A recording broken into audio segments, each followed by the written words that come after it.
Chapter 380. Su Yiyen saw the fear in Ning Chirue's eyes and knew that he already knew what was going on, so she did not continue to discuss this topic. If there's nothing else, I should go back. Have a good rest. As for the contract, I'll let someone talk to you when you're better. Hey, don't. Ning Chirue said anxiously, hurry up. You want to sign it so badly. Ning Chirue almost exploded again. Didn't you just tell Luo Weibing that he can only treat his sister after signing the contract? The earlier you sign it, the earlier my brother can recover. Su Yiyen smiled. Okay, then I'll let brother Junsheng arrange it as soon as possible. You should take care of yourself first. The sooner you recover, the sooner you can shine for the company. Cheapskate Zhou, you only know how to exploit small employees like us. Su Yiyen ignored Ning Chirue's dissatisfaction and left contentedly. After leaving Ning Chirue's room and walking forward for a while, she found that Ning Chirue's agent had followed her out. Why are you out too? What's the matter? The agent was all smiles. I'll walk you out, walk you out. Su Yiyen glanced at him and did not think much, until, President Su, about the employee benefits you just mentioned to Chirue, can I also? Su Yiyen paused and turned to look at him in surprise. What's wrong with you? It's just that we're old, and our married life is not very harmonious. Ning Chirue's agent was in his early 40s and had many characteristics of a middle-aged man. He was greasy, bald, and had a beer belly. When he smiled, the flesh on his face was a little twisted. But it was such a person who had been by Ning Chirue's side to help take care of him when he was sick. He had never thought of bringing another newcomer to transfer the contracts that Ning Chirue had not been able to complete before. He was a serious and responsible person who valued friendship. Su Yiyen could not help but want to hold her forehead when she heard his words. She really opened a real management company, not a private hospital that specialized in treating difficult diseases and infertility. Okay, when I'm free this weekend, I'll make some medicinal cuisine for you. Send them in batches, and increase the severity of the cases. Postpone your case for now. The manager was a simple and honest person. When he heard Su Yiyen's words, not only did he not have any objections, he even felt a little touched. The company's CEO spent his personal break time to give them employee benefits. With such a good boss, he was full of energy and could work for another 500 years. Fortunately, Su Yiyen did not know what he was thinking. Otherwise, he would have despised him. 500 years had passed, yet he was still so energetic. Who was he trying to scare? When Su Yiyen came downstairs, Hu Qinhuan's conversation with the two families was almost over. Their expressions were the same as usual, and nothing could be seen. Seeing Su Yiyen coming down from upstairs, Hu Qinhuan's face softened slightly. She took the initiative to ask, is everything settled? Well, it's all settled. Let's go home. All right. When Qi Yushuang heard that the two were leaving, she tried to persuade them to stay. It's getting late. Why don't you stay for dinner before you leave? The chef at home is new. Although his cooking is not as good as your restaurant's, it's still edible. Su Yiyen refused without hesitation. No, we still have something to do. We won't stay any longer. Qi Yushuang wanted to say something, but was stopped by her husband. In the end, she could only bow her head in disappointment and watch the two leave. As soon as they came out of the Qi family, Su Yiyen happily shared the harvest of her trip with Hu Qinhuan. Chapter 381. You don't know. I've tied up 2 good seedlings for the company. When they enter my company, the company's performance will soon improve. Hu Qinhuan looks at Su Yiyen's radiant appearance, a little happy and a little sour. Do you like them so much? They can help me make money. Of course, I like them. You like money so much? Of course, I have you to support. Although the companies you gave me made a lot of profits, no one would complain about having too much money, right? Listening to the tone of Su Yiyen's words, it was clear that she wanted to raise Hu Qinhuan as a canary. If someone else dared to say this, Hu Qinhuan would have been thrown into the sea to feed the fish. But when he heard Su Yiyan say this, he only felt his heart soften. The subtle sourness from before also quickly dissipated completely. Su Yiyan didn't notice that her husband's jealousy came and went quickly. She was worried about how to arrange Luo Weibing. Luo Weibing could achieve this with his grassroots background. Needless to say, his strength and appearance were good. Such a money tree, if she didn't make good use of it, how could she be the boss of a company? However, because Luo Weibing had a high status, she couldn't abuse him at will. She couldn't put any messy resources on him. It was best to take the road of simple and high-class acting, and the company could help to package him. Now what needed to be considered was the agent and follow-up resources.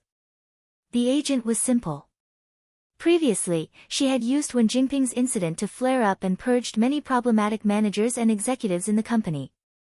Now most of the people left were honest people who were more dutiful but not stupid. It should not be difficult to choose one of them to lead the movie King. As for resources, do we have a spokesperson for the holographic game? Spokesperson? Hu Qinhuan was surprised. No. The first holographic game in the world, this gimmick alone was enough to attract a large wave of game fans. There was no need to attract any traffic at all. Therefore, from the beginning, they didn't intend to find anyone to endorse. But if the boss's wife asked for a spokesperson, it was not impossible to consider. You want an artist from your company to be the spokesperson for this game? Keep the goodies within the family. Su Yiyan had a sly look on her face. Can I? At the end of the month, Luo Weibing's contract with his brokerage company expired. One best actor and one best actress, their status is still enough. They won't let the game company suffer. As long as you're happy. It's settled then. Su Yiyan enjoyed the pleasure of nibbling on her husband. After solving the big problem in her heart, she thought about Ning Qirue's family. What did they talk about with you after I went up? Just some business matters. Business matters? They want to work with you? Yes. Is there nothing else apart from this? They didn't ask you to persuade me to treat Ning Xiyuan? Hu Qinhuan was slightly startled. At the same time, she felt that it was natural. Her Yan Yan was so smart.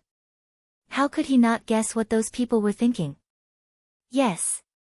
Su Yiyan's interest was instantly piqued. What did they tell you? Before Hu Qinhuan could finish, Su Yiyan reminded him first. Don't lie. Don't hide anything. Hu Qinhuan choked and said helplessly, they want me to persuade you to treat Ning Xiyuan by investing in cooperation with me. Chapter 382. This result was within Su Yiyan's expectations. She was just a little absent-minded. After reading the so-called original novel, Su Yiyan only understood in hindsight. Hu Xiaofeng's family was obviously incompetent, and Wen Jingping was obviously just an ordinary woman with no family background. Hu Qinhuan spent so much effort to completely destroy these scumbags in her previous life. Now, because of her involvement, these two families not only did not stand on Wen Jingping's side, but also took the initiative to seek cooperation with Hu Qinhuan. Did this mean that a lot of the plot had changed? She and Hu Qinhuan, and even her family would not end in tragedy like in her previous life? Yan Yan. Yan Yan, Hu Qinhuan's low voice pulled Su Yiyan's attention back. Did you promise them? No. Su Yiyan was anxious. Why? What if Wen Jingping took advantage of such a good opportunity and took it back? I don't want to ask you to do something you don't like. Su Yiyan was stunned and immediately laughed. But I've already promised Ning Qirue that I would help his brother. Aren't you missing out on a great opportunity? Hu Qinhuan was not surprised by this result. His Yan Yan was so kind. If someone sincerely asked for help, he would certainly help. Your promise means that you are willing to do this, and you will be happy because of it. For me, this is the most important thing. Su Yiyan. Oh my God. Where did this guy learn to say so many sweet nothings? She couldn't take it anymore. Su Yiyan, who was a little dizzy from the sugar-coated words, could not hold on to her bottom line. When the driver in front was not paying attention, she leaned over and kissed Hu Chenhuan. Forget it, forget it. If they are sincere about cooperating with your company, before Su Yiyan could finish, she was interrupted by Hu Chenhuan, our company. Okay. If they were sincere about cooperating with our company, they would have come to us even without this incident. On the other hand, if they cooperated with other purposes, they would gather when the benefits were plentiful and disperse when the benefits were exhausted. When the time came, they would leave. The most frightening thing was that they would come back and stab you with a knife. That would be the real deal. Even if there really came a day where the plot, which had already deviated from its original track, returned to its original position, this group of people had not been able to defeat Hu Chenhuan in her previous life. This time, with her around, she would not let them succeed so easily. When the two of them returned home from the Ning residence, it was already dark. As soon as they got out of the car, they heard a burst of heart-wrenching dog barking, as well as the screams of men and women. The smile on Su Yiyan's face stiffened. She suddenly thought of something and hurriedly pushed Hu Chenhuan inside. By the time the two of them arrived at the house, the initial commotion had already subsided. A group of people stood in an empty space in the hall, looking at something. Su Yiyan could vaguely see Roly-Poly's cold metal shell through the gaps in the crowd. Her heart could not help but tremble slightly. She asked in a low voice, "What happened?" Hearing her voice, the people who were originally surrounding her subconsciously turned around and looked in her direction. Su Yiyan was also proud of the scene in the middle of the crowd. Roly-Poly was still wearing the little apron she gave it in the morning, but its little hands had turned into huge shiny scissors. About half a meter away from it, a pitiful bald cub had curled itself into a ball and shut itself in. On the floor beside it, there were many brown and white, its fur. Chapter 383. Su Yiyan's face went blank for a moment. After a while, she finally found her voice. What's going on? Ahem. Uncle Zhang saw Su Yiyan asking and said truthfully, after young master and young mistress went out, Dun Dun kept circling Yuan Yuan. It followed Yuan Yuan when she swept the floor, and when Yuan Yuan went out to mow the lawn, it also followed. It even harassed Yuan Yuan a few times, but it was basically just small fights. Therefore, they didn't take it to heart at first.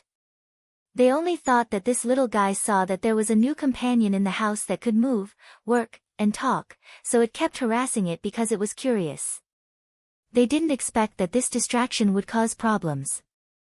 We saw that they were playing well at first, so we didn't pay too much attention. But we didn't expect Dun Dun to get angry at this time and keep pouncing on Yuan Yuan, trying to knock it down. Su Yiyan frowned. It wasn't that she didn't know about Dun Dun's hostility towards Yuan Yuan. She originally thought that this little guy would at least listen to her after nagging for so long. But now, it seemed that she was still taking it for granted. Dun Dun was quite fierce, but it wasn't as agile as Yuan Yuan. After Yuan Yuan dodged it a few times, it got angrier and wanted to bite Yuan Yuan's apron, so Yuan Yuan. Uncle Zhang's words were implicit, but Su Yiyan still quickly understood the ins and outs of the matter. In the end, this matter was that the brat found out that there was a new companion in the house, and it was afraid that it would fall out of favor. It was unhappy, so it tried its best to find trouble with its companion, wanting to put it in its place. But it didn't expect that its companion was a tough nut to crack. The brat didn't want to find trouble, but instead kicked an iron plate and got itself into trouble. When Yuan Yuan saw Su Yiyan, it was especially guilty and moved left and right on the spot a few times, probing, "Master, did Yuan Yuan do something wrong?" Su Yiyan's heart immediately softened when she heard its soft baby voice. Besides, it really couldn't be blamed for this matter. No, Yuan Yuan didn't do anything wrong. This is Dun Dun's fault. Master apologizes to you on behalf of Dun Dun. Roly-Poly's dark eyes lit up instantly, and he said cheerfully, "Master, you don't have to apologize to Roly-Poly, Roly-Poly didn't lose out. However, Master, can you not let it bite Yuan Yuan's little apron?" The little apron was given to it by Master. Yuan likes it very much and doesn't want it to be bitten. Su Yiyan was stunned. She finally understood why the good-tempered roly-poly would suddenly do such a thing to Dun Dun. Okay, Master will teach it a lesson and not let it bite your little apron again. Woof. The autistic Dun Dun realized that not only did his master not come to comfort him, but he even went to talk nicely to his new lover who had caused him to become like this. Dun Dun's heart sank.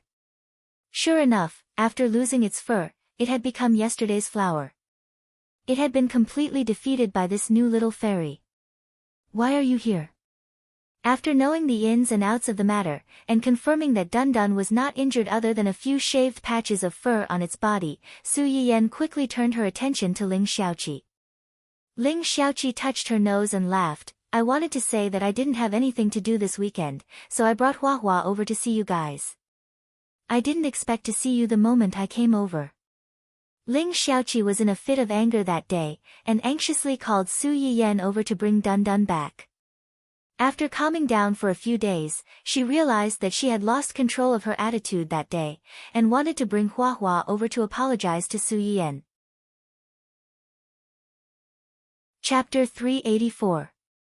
As she did not inform Su Yiyan in advance that she was coming, the two of them only found out that Su Yiyan and Hua Qinhuan had gone out together when they arrived at the family Hua.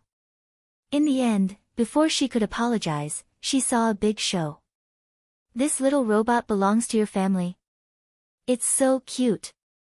Its voice is so soft, just like a child's. It was just sent here this morning.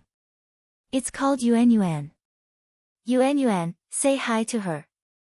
Su Yiyan had just spoken when Yuan Yuan stepped forward to greet Ling Xiaoqi. Hello beautiful big sister, I'm the robot Yuan Yuan. I'm very sorry for letting you see this scene. Please accept Yuan Yuan's sincere apology. Yuan Yuan lowered its little round head as it spoke, looking as if it was blaming itself. Ling Xiaoqi exclaimed and looked it up and down. This little fellow can even call me big sister and apologize to me. Where did you find such a magical little thing? Qinhuan Company's new product. It's fun, right?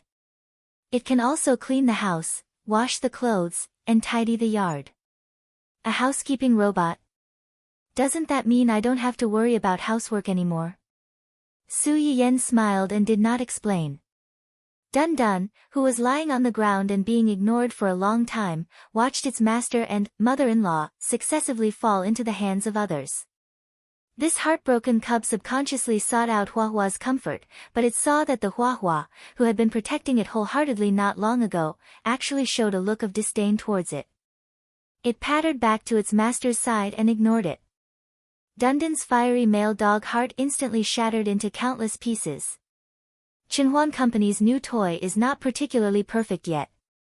When it's completely developed, I'll give one to you. Su Yiyan had always been generous to those who were good to her, especially to Ling Xiaoqi, a good friend who had died tragically because of her in her previous life. Su Yiyan would always subconsciously want to help her more. Whenever there was something good, she would think of her first. Ling Xiaoqi's eyes lit up, but they quickly dimmed.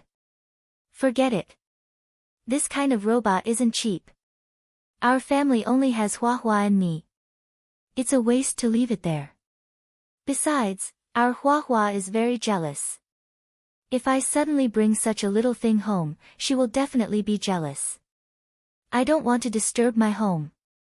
Dun Dun's ears perked up when he heard this, and he looked at his master with resentment. Master, listen to him, his thoughts, his awareness, he is indeed someone else's master. How could Su Yiyan not understand Ling Xiaoqi's meaning? He looked at his dog with disappointment. Ling Xiaoqi did not stay in the family Hua for too long. She had recently found a job and was preparing to go to work in the next 2 days. When she was about to go back, Su Yiyan suddenly thought of something when he heard that she was going to work. His face changed slightly. Wait. What's wrong? You're going to work? What kind of work? Where is it? What kind of work can it be? It's just an assistant translator. I just found it 2 days ago. I don't know where it is exactly. It's the Qian group in the south of the city. Su Yiyan's eyes flashed with a trace of understanding, and his face immediately became gloomy. Ling Xiaoqi was keenly aware that something was wrong with Su Yiyan.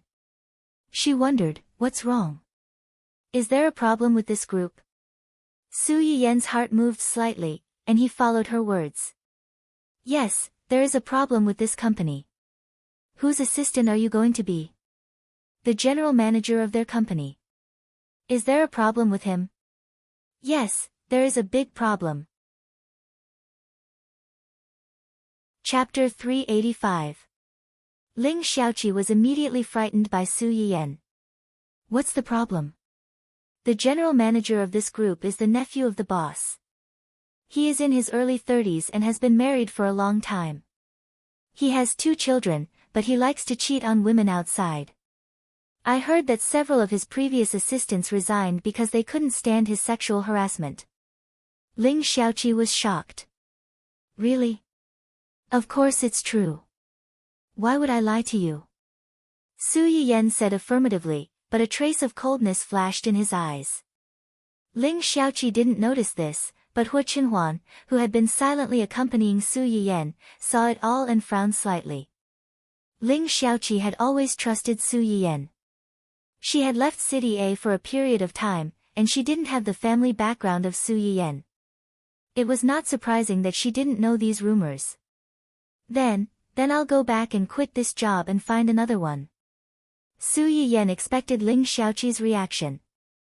Because of her mother's matter, she was most disgusted with this kind of scumbag who had a wife at home and a wife outside, not to mention that this scumbag liked to cheat on women around him. What are you looking for? Our company just changed a lot of people not long ago and kicked out a group of people. Now we are in a state of shortage. You didn't say that you were looking for a job before. Isn't it better to directly enter my company and be a department manager in charge of external business? Ling Xiaoqi was stunned and whispered, this is not good. You have just taken over the company, and you have already stuffed people into the company, what's not good about it? Su Yiyan looked at his friend with a faint smile. Do you have any misunderstanding about my position in the company, or about your own ability? Don't you have confidence in your own ability? Of course I have confidence in myself, but, before Ling Xiaoqi could finish her words, she was interrupted by Su Yiyan, that's enough. I know your ability very well. It would be our company's loss if we let you go. It's settled then. I'll get HR to contact you later. Come to work on time next week. Then, without giving Ling Xiaoqi a chance to refute, he directly pushed her out of the door. Ling Xiaoqi, who was standing at the door with Hua Hua in her arms, was dumbfounded. After sending off Ling Xiaoqi, Su Yiyan turned around and met his dog's aggrieved gaze. She recalled that when Ling Xiaoqi was about to leave just now, this guy repeated his old tricks and tried to cozy up to her, wanting to go home with her. Su Yiyan was so angry that she almost laughed. You, just give up on running away with him. You did her daughter in front of him. It's already good enough that Xiaoqi didn't chop you into pieces. How can she lead a wolf into the house again? The more Dun Dun listened to her, the angrier he became. He moved his small body and turned back, facing her with his butt. Yo, you're still angry. Tell me, what did I tell you before I left?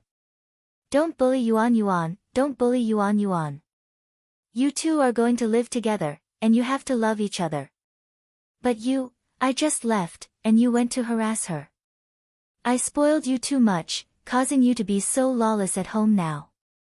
Look at you, and then look at Yuan. Yuan can eat her fill just by basking in the sun. She can also help clean the house and do housework. She's obedient, sensible, and capable. Unlike you, who eats fragrant dog food and is carried around like a little emperor all day long. You're still so domineering and willful. Dun Dun. Master, are you implying that I eat a lot? Now that the little vixen entered the door, this baby won't even have a full meal in the future. Chapter 386. Su Yiyan didn't know that the dog only listened to one sentence after he said so much. He sighed and said, "This time, I'll take it as a lesson for you. You're not allowed to go out before your fur is fully grown. Stay at home and reflect on your mistakes." Dun Dun lay on the ground motionlessly, and even its ears drooped down. "I don't want to listen, I don't want to listen. I'll be a little cabbage that no one wants in the future, woo woo." Su Yiyan squatted on the side and looked at it for a long time without any reaction. He then glanced at the protruding fur on its body, and his heart softened. He rubbed its head helplessly and didn't nag anymore. After instructing the servants at home to take good care of Dun Dun so that it wouldn't run away from home when they weren't paying attention, Su Yiyan finally heaved a sigh of relief. He turned his head and met his man's probing gaze. "What's wrong? Why didn't you want your friend to go to that company just now?" The expression on Su Yiyan's face stiffened slightly. "Didn't I say just now? That general manager's private life is messy, and I'm afraid that she will suffer. Moreover, I also want her to enter my company." "Really?" Hua Chenhuan stared at Su Yiyan's eyes and said in a deep voice, "You don't have to say it if you don't want to, but don't lie to me." Su Yiyan pursed his lips and finally admitted defeat under Hua Chenhuan's gaze. "Okay, I admit that what I said just now was just an excuse. The real reason is because of Xiaoqi's father." "Her father?" "This matter is Xiaoqi's family matter, but she shouldn't mind being known by others. Xiaoqi's biological father is a scumbag. When he was in college, he coaxed Xiaoqi's mother to be his girlfriend for a period of time, but in fact, he already had an engagement with another girl and was preparing to get married as soon as he graduated." Hua Chenhuan's eyes turned cold. This story sounded familiar, but since Su Yiyan had used the word cheat, it was likely that the subsequent events would be completely different from Hua Xiaofeng and the others. Xiaoqi's mother found out about this by chance. At that time, she was already pregnant with Xiaoqi. In a fit of anger, she cut off all contact with Xiaoqi's biological father and ran away with Xiaoqi. "So, what you're saying is related to her father. Xiaoqi's biological father has some friendship with the chairman of Qi Yan Group that she just mentioned. I'm afraid that after she enters that company, she might meet someone she shouldn't meet and be pestered." It was also because she had been so busy recently that she had forgotten about this matter and almost caused Ling Xiaoqi to fall into the fire pit again. "Actually, what I said to Xiaoqi just now isn't all fake. At least, that general manager isn't a good person." Su Yiyan also only found out about this matter after Ling Xiaoqi returned to her scumbag father's house. This general manager of Qi Yan Group was indeed a fickle scumbag who couldn't control his lower body. It was just that his father-in-law happened to be a director of that company.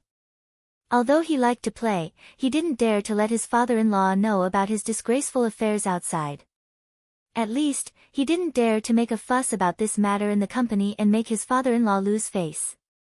Therefore, before Ling Xiaoqi, he didn't make a move on the female employees in the company. But after Ling Xiaoqi became his assistant, this general manager didn't know whether it was because he saw that Ling Xiaoqi was beautiful or because he had hinted to Ling Xiaoqi several times, but Ling Xiaoqi was indifferent. Instead, it aroused his desire to conquer her. He actually brazenly asked Ling Xiaoqi for a hidden rule. He even tried to force himself on her after Ling Xiaoqi refused. Chapter 387. Although she didn't succeed in the end, Su Yiyan still gritted her teeth in anger when she thought about it. In short, if Xiaoqi enters that company, it will be no different from carrying a time bomb. It's fine if I didn't know before, but now that I know, I definitely can't watch her jump into the fire pit.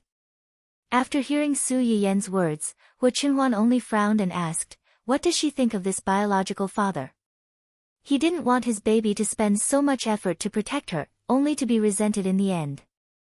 Xiaoqi has a good relationship with her mother, and her mother has never hidden the matter of her biological father from her, so she hates this father very much and has never thought of acknowledging him.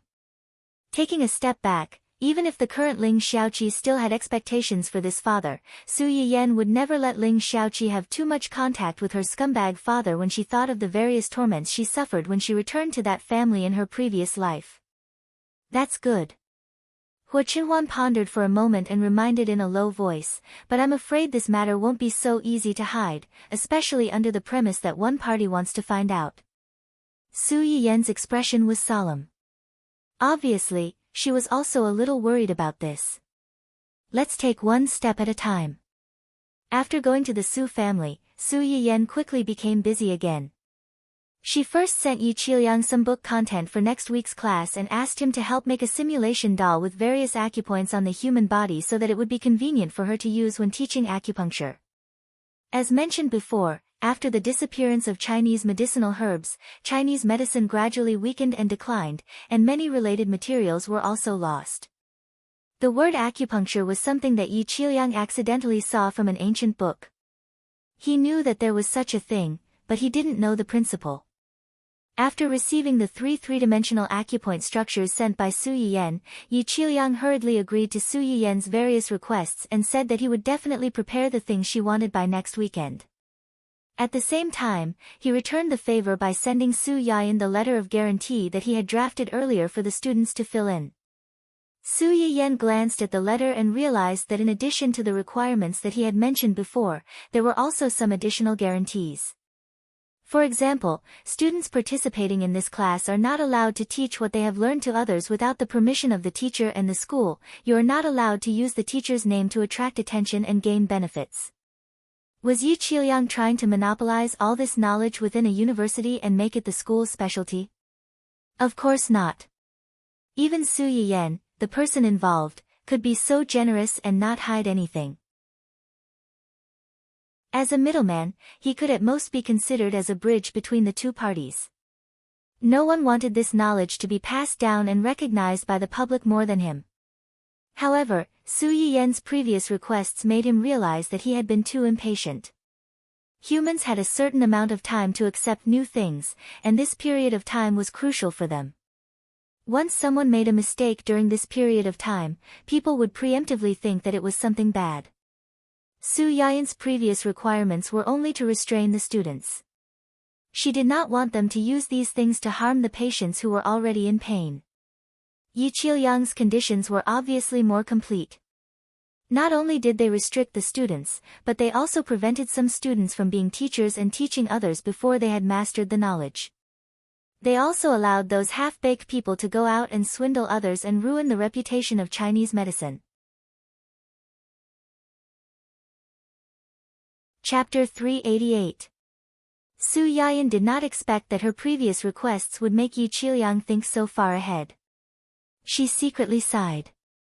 The old man was experienced and knowledgeable, and his vision was more farsighted than the young. Su Yiyan certainly had no reason to refuse such terms that were beneficial to her. She immediately asked Yi Qiliang to implement these guarantees as soon as possible. Yi Qiliang helped to look after the school's affairs. Luo Weibing also successfully signed a 10-year contract with Dongqing City before the end of the month. The company's newcomers also worked hard to get the resources. After the big change, the company gradually got on the right track. Everything was so smooth. But what made Su Yiyan most happy was that Hu Qinhuan's legs finally had a qualitative change after more than a month of unremitting efforts. Can you feel it if I pinch it like this? Su Yiyan's hand pinched his knee. Yes. How about here? Her hand began to move down. Yes. How about this? Su Yiyan suppressed her excitement. Instead of pinching, she touched. Before Hu Qinhuan could answer, his hand was grabbed by Hu Jinyao. If you continue to touch like this, I can't guarantee that nothing will happen. What? Su Yiyan was stunned for a few seconds before she realized what Hu Qinhuan meant. She stood up and said with a red face, I'm talking about your legs.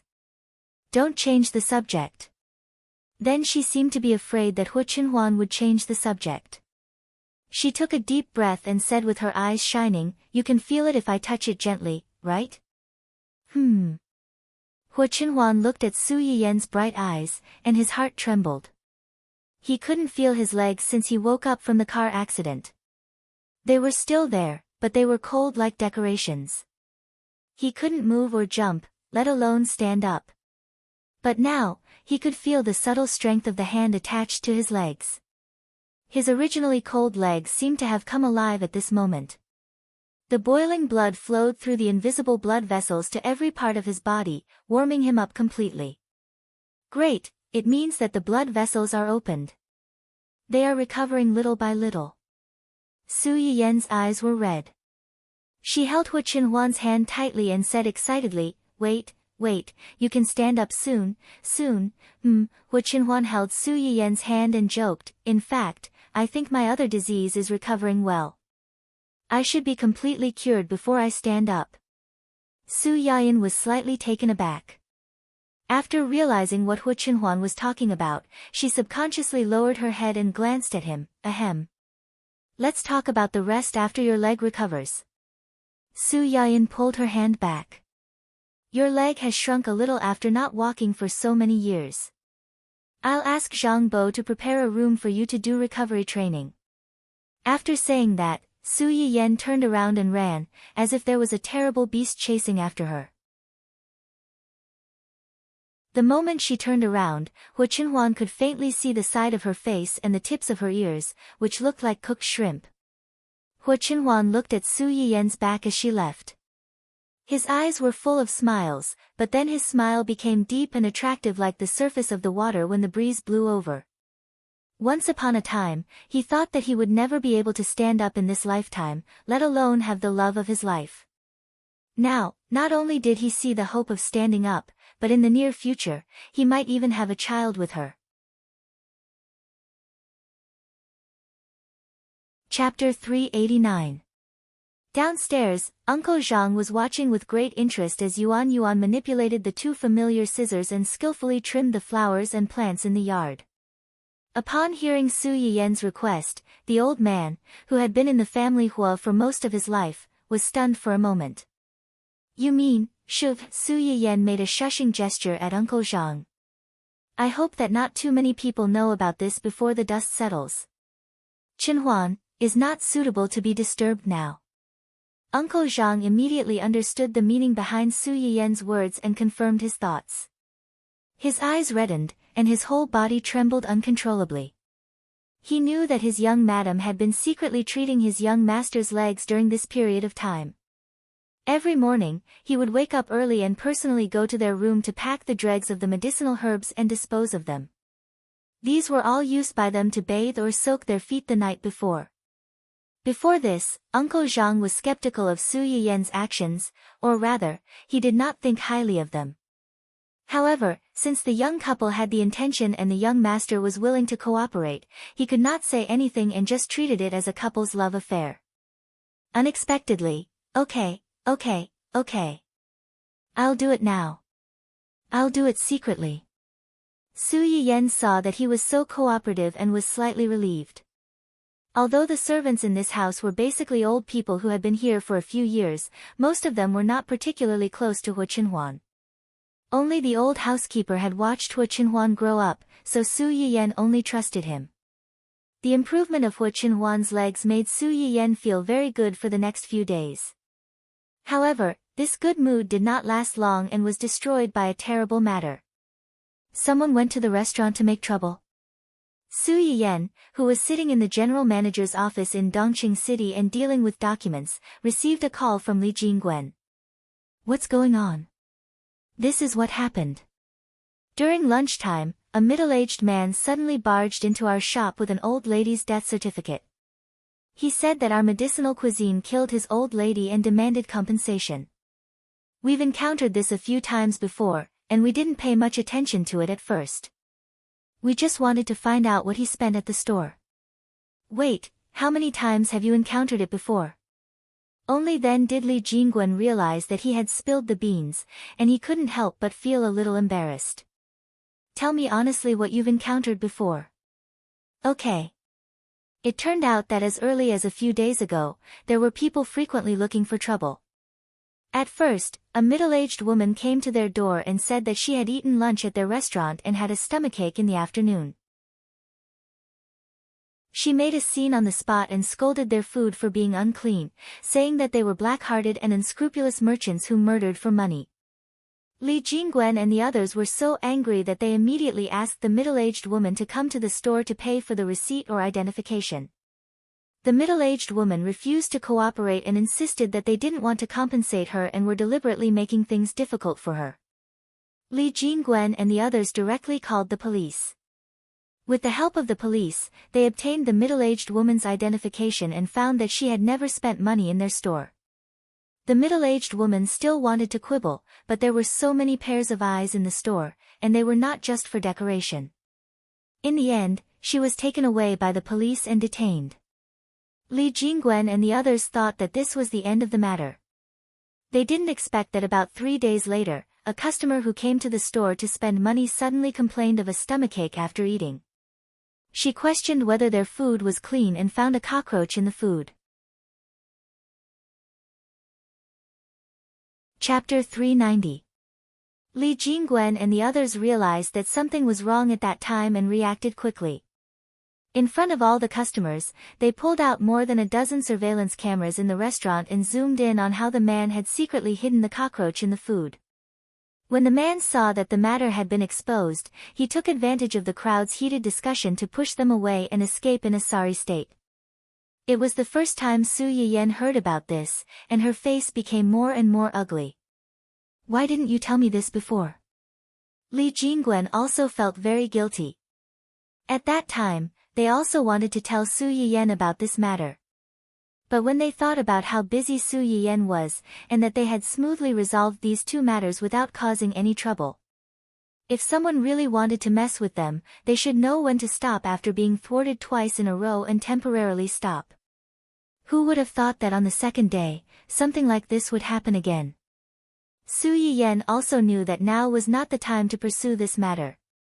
She said coldly, "Let's not talk about the previous matter first. Tell me about today's matter in detail.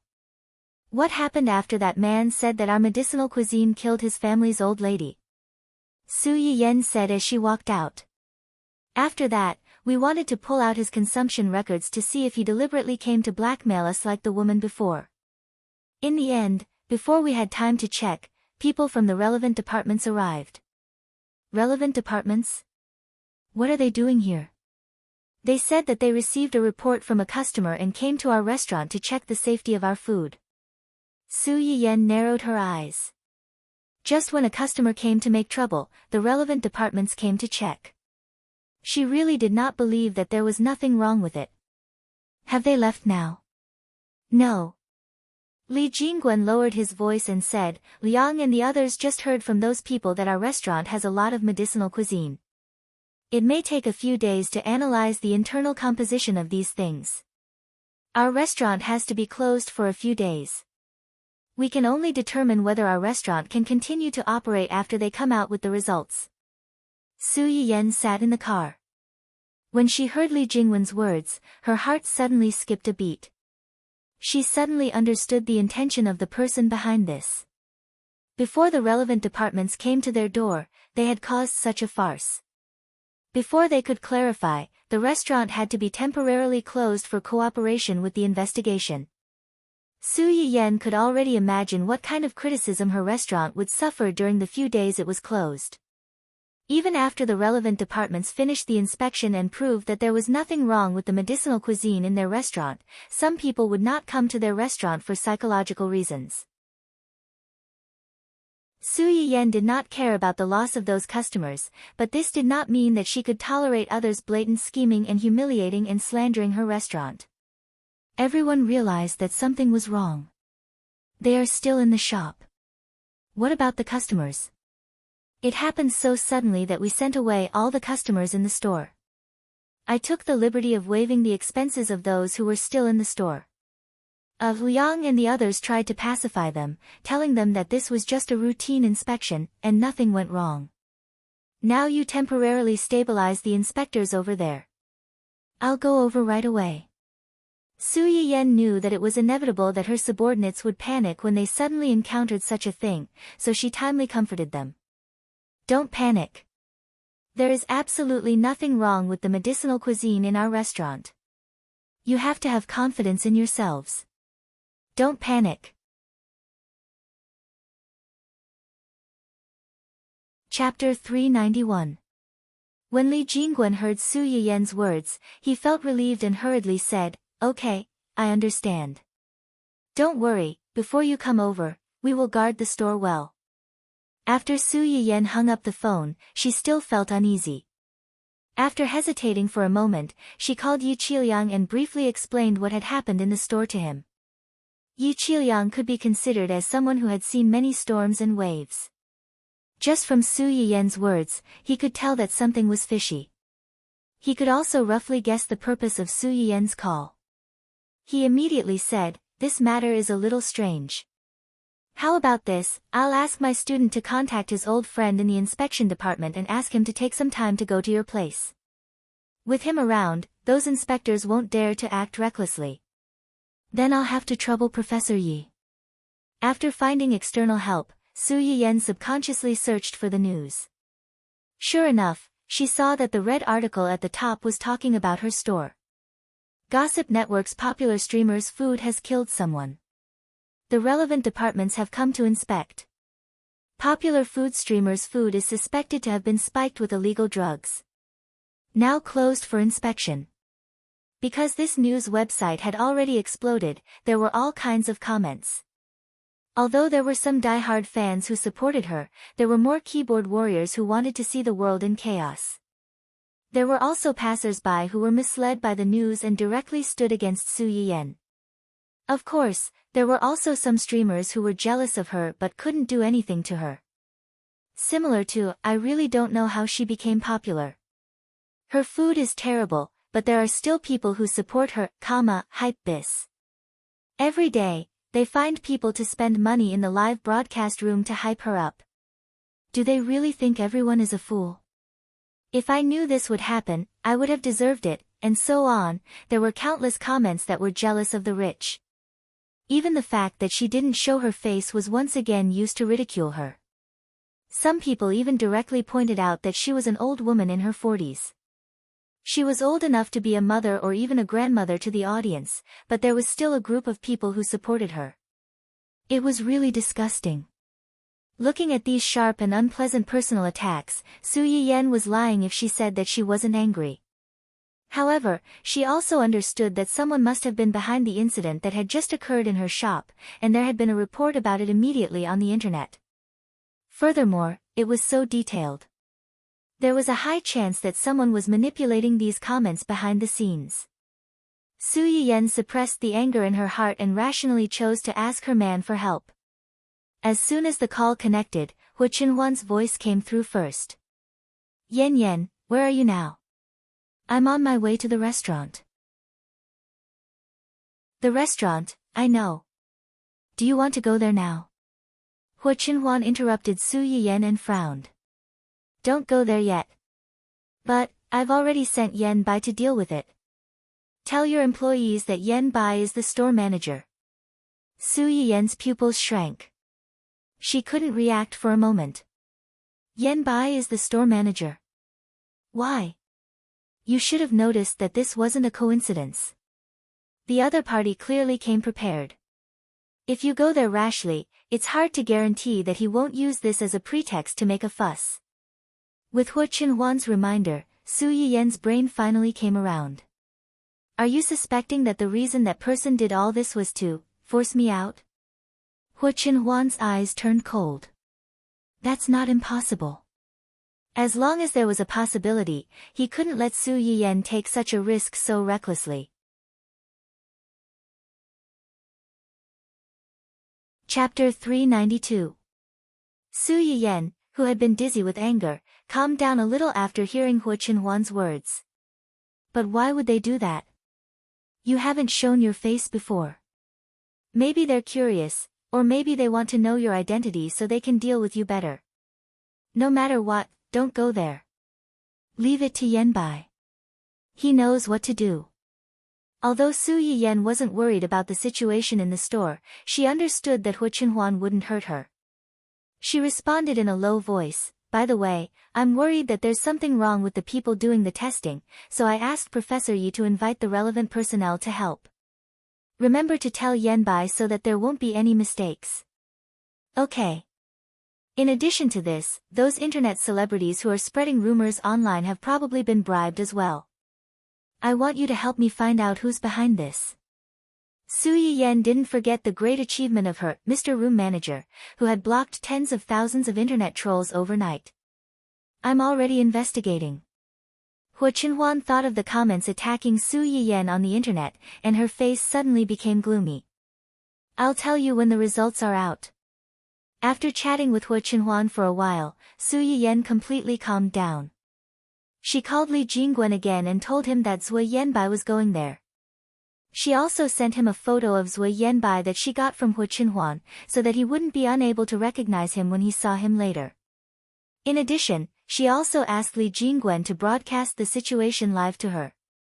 If something really happened, she would be able to keep some material. Zui Yanbai's location was very close to the restaurant. About 10 minutes later, he appeared in the store. Li Jingguan and the others had seen his photo in advance. When they saw him enter, they immediately went forward and greeted him as their boss. Zui Yanbai nodded calmly and followed Li Jingguan's guidance to meet the testing personnel. Hello, I'm the owner of this shop. Is there a problem with our shop? The inspectors looked at each other and said in a businesslike manner, here's the thing. We received a complaint letter about your store. The letter mentioned that you secretly added illegal drugs that are harmful to human health in your food. We're here to test it. If there's nothing wrong with it, we'll help you clarify it. There was nothing wrong with his explanation. Zui Yanbai nodded cooperatively, but out of caution, he reminded them, our restaurant is a medicated cuisine restaurant. The medicated cuisine here is a personal menu that is tailored to the individual's physique. I hope you can take this into consideration when you test it. The few of them were stunned. They hadn't thought of this. Okay, we'll report this to our superiors. Can we take a sample now? Sure, but there are many types of medicinal cuisine in our restaurant. Do you want to sample every dish? It's best to take a sample and test it. Zui Yanbai saw that they had all kinds of equipment and certificates, so he had no objections. He said to Li Jingguan, take these gentlemen with you and pick a few trustworthy ones to follow them. This was to prevent anyone from tampering with the samples. Li Jingguan obviously understood this point. He picked a few people to follow them to the small kitchen. Because the incident had happened so suddenly, there was still a lot of soup and porridge in the kitchen. As soon as they entered, they smelled a rather obvious aroma of food. They hadn't had time to eat yet, so their stomachs grumbled uncontrollably. Grumble, everyone. Chapter 393. Ahem. The head inspector, who was also the one whose stomach was growling, cleared his throat and tried to save his dignity. Are these the medicinal cuisines in your shop? Yes. Li Jingguan immediately stepped forward and introduced the dishes to them. This is the yam-cooked black chicken soup to prevent hair loss. This is the sesame kelp cake to treat white hair. This is the motherwort egg soup to treat menstrual cramps.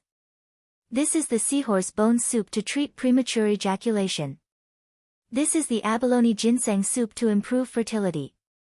As they listened to Li Jingguan's introduction one after another, they almost thought that they had accidentally stumbled into a marketing organization. Treating hair loss, menstrual cramps, treating premature ejaculation, and improving fertility. No wonder someone reported them. If they were in Li Jingguan's shoes, their first reaction would be to think that these people were scammers. After talking for a long time, Li Jingguan subconsciously looked back at them and asked in confusion, aren't you going to record it down? Yes, yes, yes. Record it all down. He wanted to see if these things really had such an effect. Therefore, they were divided into two groups. One group was responsible for taking samples, and the other group was responsible for recording Li Jingguan's introduction. By the time they finished taking samples, the person Yi Qiliang found finally arrived. Director. The people in charge of taking samples were shocked when they saw the person. When he spoke, Li Jingguan and the others couldn't help but be startled. They looked at the person in surprise. It was a middle-aged man in his 40s or 50s. He had a square face and looked a little fierce at first glance. However, after getting used to it, one would feel that he was majestic and righteous. Su Yiyan, who was watching everything through the hidden camera in Li Jingwen's pocket, was also shocked. She never expected that the so-called student friend Yi Qiuyang mentioned was actually the director of this inspection department. With such a person around, these people had to be cautious and conscientious. Who would dare to mess around? You guys. Qin Yang looked at them inquisitively. Why are you here? Sui Yanbai's eyes flashed. She immediately understood that these people were indeed members of the relevant department. They looked at each other. We received a report and are here to check the hygiene and safety of this shop. Qin Yang frowned and didn't say anything, but Sui Yanbai said at the right time, we do add some Chinese herbs to the medicinal cuisine in our restaurant, but these herbs are not only harmless to the human body, but also can help the customers recuperate. I hope that everyone will be able to tell the truth after the test and prove our innocence. Sui Yanbai's words had already expressed the attitude of their restaurant. They didn't ask for favoritism, but sought truth from facts. They were innocent and had never done anything to harm their customers for the sake of profit. The serious expression on Qin Yang's face eased a little. He nodded and promised, of course.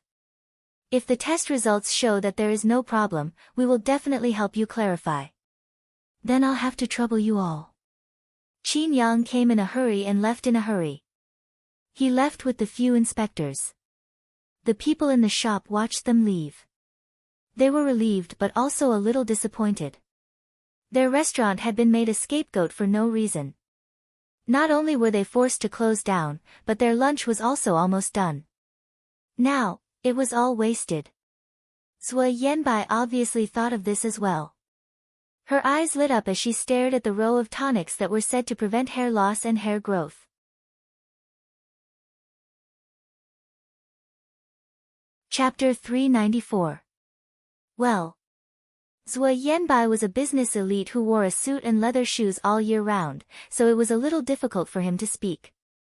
What are you going to do with these things? What else can we do? Drink it yourself or take it home for your family to drink, Qing Yuqing said with a bitter expression. Recently, a lot of people have come to our store for this kind of medicinal cuisine to treat hair loss. Just this afternoon alone, there are enough portions for 30 to 40 people. Now that they've run away, not only will we lose money, but we'll also waste some of it. Which immoral bastard reported us? What a rotten heart. When Sui Yanbai heard her say this, he couldn't help but look happy. Since it's a waste to keep it, please calculate the price of these soups. I want to take them all back. All of them. As soon as Sui Yanbai's words came out, everyone in the room focused their attention on him. Even Su Yiyan, who was behind the camera, was shocked. She thought that he had received instructions from Hu Chenhuan and was worried about the loss of the store, so he wanted to help make up for it. She hurriedly called Li Jingwen and asked him to pass the phone to Sui Yanbai. Yanbai, thank you for coming over to help today. You don't have to worry about the mess in the store. They'll take care of it. When Sui Yanbai heard Su Yiyan's words, he immediately became anxious. No. Since I'm here, I won't do anything about it. But that's too much trouble for you. Besides, you can't eat so much by yourself.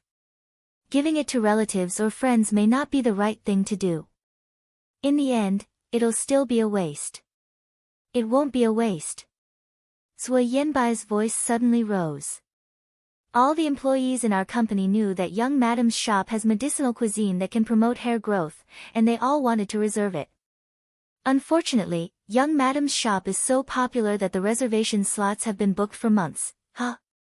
Su Yiyan's persuasion came to an abrupt end. She was stunned. Really? Why didn't you mention it to me before? I was too embarrassed to mention it before. I was also worried that it would burden you. Sui Yanbai didn't mention that he had asked Hu Chenhuan to help persuade her when he sent the robot last time. But today is an exception. It's a waste for you to keep it. Why don't you let me buy it and bring it back to them? Believe me, they're definitely willing to help young madam solve these things. Su Yiyen was speechless. Don't think that I can't hear the excitement hidden under your righteousness. Although I know that you like the medicinal cuisine in my shop, and I believe that these things are safe and useful, I still don't know what to say. But my shop has just been investigated, and you're so happy that I can't help but suspect that you're gloating. Zhuo Yanbai was indeed taking pleasure in other people's misfortune. In his opinion, his company definitely had the ability to take care of all the medicinal cuisine in this room. Even if some people might not have the right symptoms, there were still Gu Xiaoyang and Yu Zian's employees. He believed that these people were just like the people in his company. They were very happy to help their young madam solve her problems. Although the relevant departments had closed down their shop and chased away the customers, they had collectively picked up a loophole. How could he not be happy? The corners of Su Yiyen's mouth twitched slightly. She said helplessly, "All right. In that case, call them and confirm it with them first. The medicinal cuisine in my shop must be suitable for the symptoms. You can't mess around. If it's not enough, I'll ask Yishuan and the others to prepare some for you. There's no need for money. Just treat it as a reward for the company's employees. Also, thank them for helping me and Qinhuan."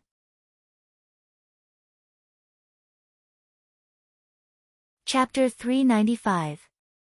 Since Su Yiyen had said so, Zhuo Yanbai had no reason to refuse. He immediately sent a message to his company's group chat. "Minister, Madam is rewarding all the employees by giving us benefits.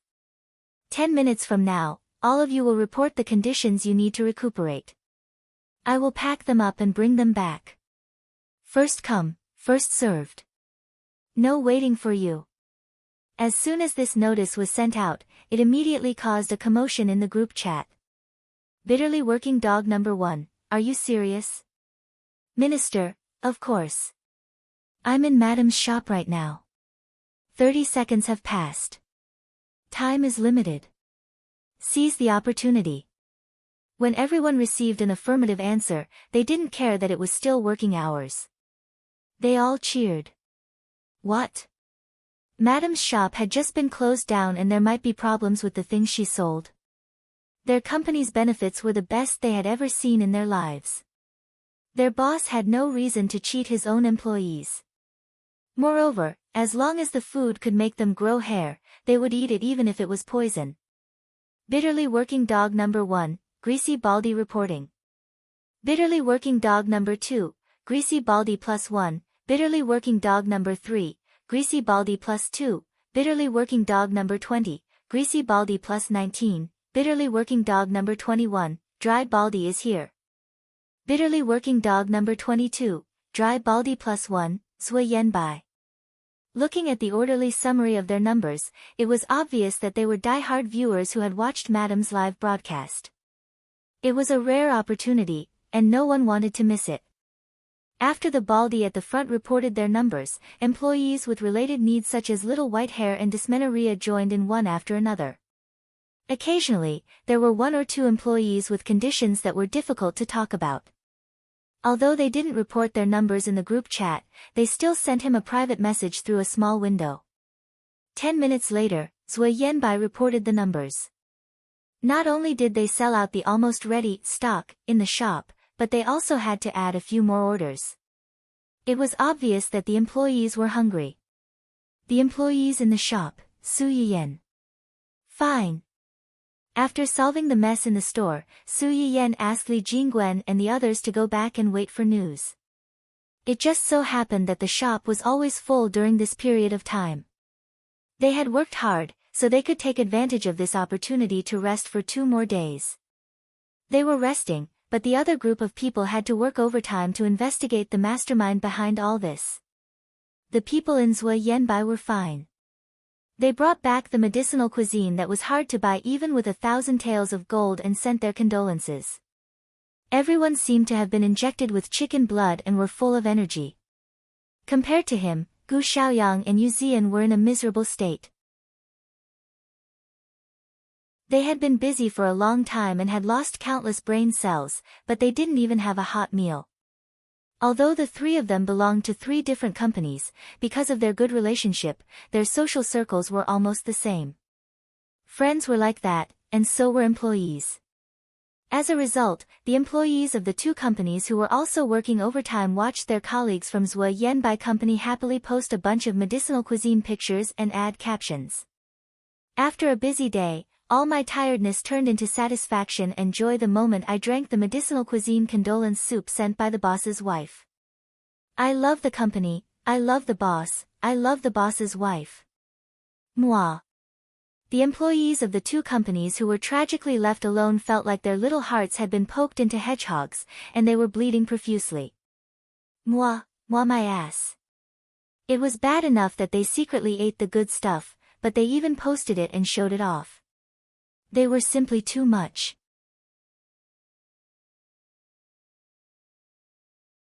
Chapter 396. Feeling that they had been treated unfairly, the majority of employees decisively brought this matter to the person in charge of their company. Why do they get to work overtime but we don't? Why do they get to eat boss's wife's medicinal cuisine but we don't? Why do they get to show off to their friends but we don't? Why? Gu Xiaoyang and Yu Zian also wanted to ask why. They were the same employees, and their efforts were no less than those of Zui Yanbai. Why didn't they get any benefits? Why didn't they get to eat? Filled with anger, the two of them decisively targeted Zui Yanbai and started a small group of 3 to denounce him. Zui Yanbai, you scumbag, you're eating alone behind our backs again. Yu Zian's roar was deafening, and Zui Yanbai, who was still immersed in the joy of picking up the leftovers, was directly shocked into the group. What do you mean by eating alone? This is young madam's reward for my conscientious and hard work. Nonsense. Aren't we conscientious and hard work too? Don't find excuses for eating alone. You're a villain. Yes, don't find excuses. Don't think that I don't know that you also brought food back for your employees. After being brothers for so many years, I only found out today that we can't even compare to your employees. I was wrong about you. Zui Yanbai. Was it worth it just for 2 mouthfuls of food? His tone made him sound like a heartless scumbag. What did he do to him? Yu Zian, bastard. Gu Xiaoyang, scumbag. Yu Zian, traitor. Gu Xiaoyang, bitch. Yu Zian, heartless man. Gu Xiaoyang, chin shimmy. Yu Zian, zhou bapi. Gu Xiaoyang, trash. Zui Yanbai. You two drama queens, can you not act so much? After the two of them bombarded the heartless scumbag in the group, they still felt depressed and decisively ran to Hu Qinhuan's side to tell on him. At the same time, they expressed that young madam's favoritism would hurt their brothers' and sisters' hearts.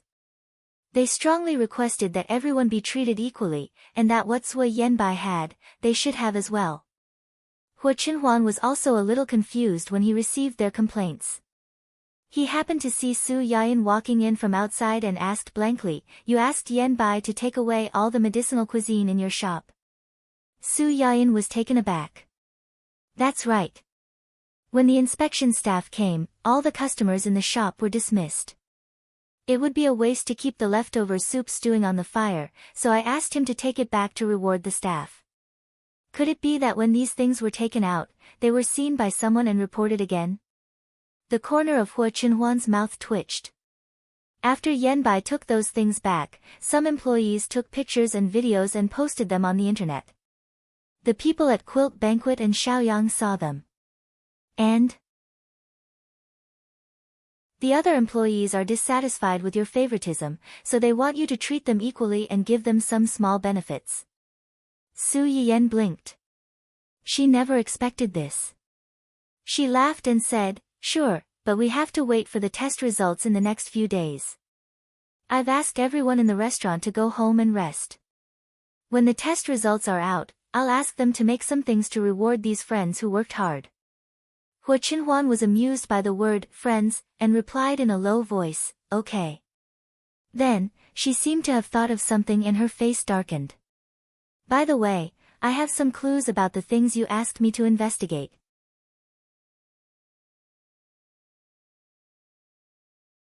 Chapter 397. So fast. Su Yiyen's face was full of surprise. She thought it would take at least 3 or 4 days to find the mastermind behind the scenes. It's not that fast. These people have been causing trouble for you for a few days in a row. There are loopholes everywhere, so it's easy to find out. Moreover, this matter seems to be a big deal, but it's not particularly clever. Su Yiyen thought about it and agreed. Although the other party tried to use public opinion to tarnish the restaurant's reputation, he did not bribe the inspectors who came to inspect it. In other words, he did not have the ability to bribe them. Who is it? It's the manager of a high-end restaurant. His name is Lu Dachui. Lu Dachui. Su Yiyen was so surprised not only because the name was too ordinary or even perfunctory, but also because she had some impression of this person. Lu Dachui was a villain in the original work. He ran a high-end restaurant called Man Lu Fragrance. This restaurant's business in City A was not bad. The reason why it provoked Wen Jingping was that several home-cooked dishes that Wen Jingping made during her live broadcast coincided with several dishes in their restaurant. Because of this, their restaurant's business was inevitably affected. Lu Dachui also believed that his chef's recipe had been leaked by someone with ulterior motives. Wen Jingping was a chess piece placed in the open by the mastermind behind the scenes who wanted to destroy their restaurant. If she was allowed to continue her live broadcast, the restaurant's business would be ruined by her sooner or later. Because of this, Lu Dachui began to secretly go against Wen Jingping. However, from this extremely perfunctory name, it could be seen that this was a villain arranged by the author to serve as a stepping stone for the protagonist in the early stages. Lu Dachui's actions quickly alarmed Hu Xiaofeng. Not only did it not affect Wen Jingping's live broadcast career, but it also suffered the consequences of its own actions. It successfully helped Wen Jingping gain a lot of sympathy from passers-by and further increased her popularity. Now, because of her, the live stream platform decisively chose her when the two of them were fighting and banned Wen Jingping. In addition, Wen Jingping's previous tricks allowed her to successfully seize some of the opportunities that originally belonged to the female lead. This little villain's target had changed from Wen Jingping to her high-class restaurant. Does he think I'm stealing his business? I think so. Was he the one who hired the Water Army online? Was he the one who wrote the report? Yes. Do you have any evidence? Yes. After Hu Qinhuan finished speaking, he added, he bribed those troublemakers to deliberately cause trouble for your shop. We've already found the evidence. Su Yiyen turned to look at Hu Qinhuan. She felt that Hu Qinhuan was asking for praise from her tone. Thinking of this, she immediately exclaimed exaggeratedly, really?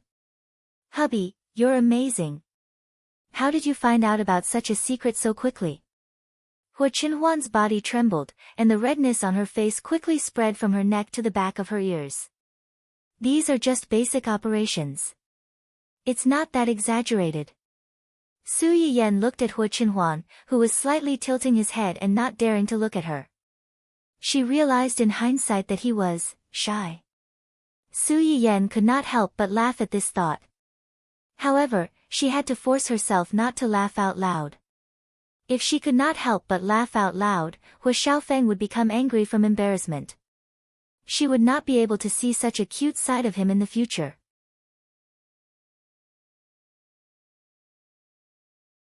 Chapter 398. Hu Qinhuan tried hard to suppress the heat in his lower body and changed the topic awkwardly. What are you going to do? The test results haven't come out yet. Even if we send these out now, some people will not believe it. They will think that we are deliberately dragging others into the water to prove our innocence. Hu Qinhuan thought for a while. Since we have to wait for the results to come out, we might as well take this time to find your uncle. My uncle? Although Lu Dachui is not smart, it took him some effort to write that letter. In the letter, he reported that your restaurant added illegal drugs to the food. Although it's not illegal, it's a fact that you added drugs to your food. It's hard to guarantee that some people won't use this as an excuse to make a fuss. Hu Chenhuan glanced at his little wife. Your Chinese herbs have all been tested by the Research Institute. They know better than anyone how effective they are. Su Yiyan suddenly understood. Their restaurant's explanation might not be enough, but if they added the Research Institute's proof, it could indeed shut most people's mouths. As for why they chose her uncle to help them, it was because of her grandfather after all. Old Master Cheng and his wife were the backbone of the Research Institute. Many of the people in charge of the Research Institute were his juniors. As their son, although Cheng Juanhao did not choose the same path as his parents in the end, most of the people in charge of the Research Institute were his childhood playmates. It wasn't difficult to ask them to hurry up and sort out the medicinal effects of the Chinese herbs used in his shop. They could even take this opportunity to help the public popularize these Chinese herbs that had already been included in the research topic and were working hard to cultivate in order to benefit the public in the future. It could be regarded as a mutual benefit, killing two birds with one stone. You are so thoughtful. As the second largest investor of this restaurant, my uncle is obliged to do his part now that the restaurant is in trouble. I'll call him now. Su Yiyan said and was about to go to Cheng Juanhao for help. Halfway through, she suddenly turned back, hugged Hu Chenhuan, and kissed him. Hubby, you're the most reliable one. With you around, I'm not afraid of anything. After praising him, she chuckled and happily ran off to look for him. Hu Chenhuan was stunned for a few seconds before she subconsciously reached out to touch her lips that had just been kissed. Looking at Su Yiyan's back, the corners of her mouth lifted slightly. The lovey-dovey couple did not notice that at the corner of the stairs not far away, Uncle Zhang, who was everywhere, was staring at the young couple. He had a gratified smile on his face, as if his own pig had finally learned how to eat cabbage. The relationship between the young master and the young madam was really good. She believed that there would be good news soon. Hopefully, little young master would be able to stand up by then. Then, she would be able to bring little young master out to play. Although Uncle Zhang still had a smile on his face, his eyes couldn't help but turn red at the thought of that scene. Cheng Juanhao had only invested a little in Su Yiyan's store and did not care much about the store. However, this matter had suddenly blown up, and he quickly caught wind of it and found out about it. When Su Yiyan contacted him, he was also about to contact her. After hearing the whole story, he agreed almost immediately to Su Yiyan's request for help. As soon as he hung up, he immediately contacted his friends in the Research Institute and asked them to help find the experts in charge of the Chinese herbs research and clarify the matter.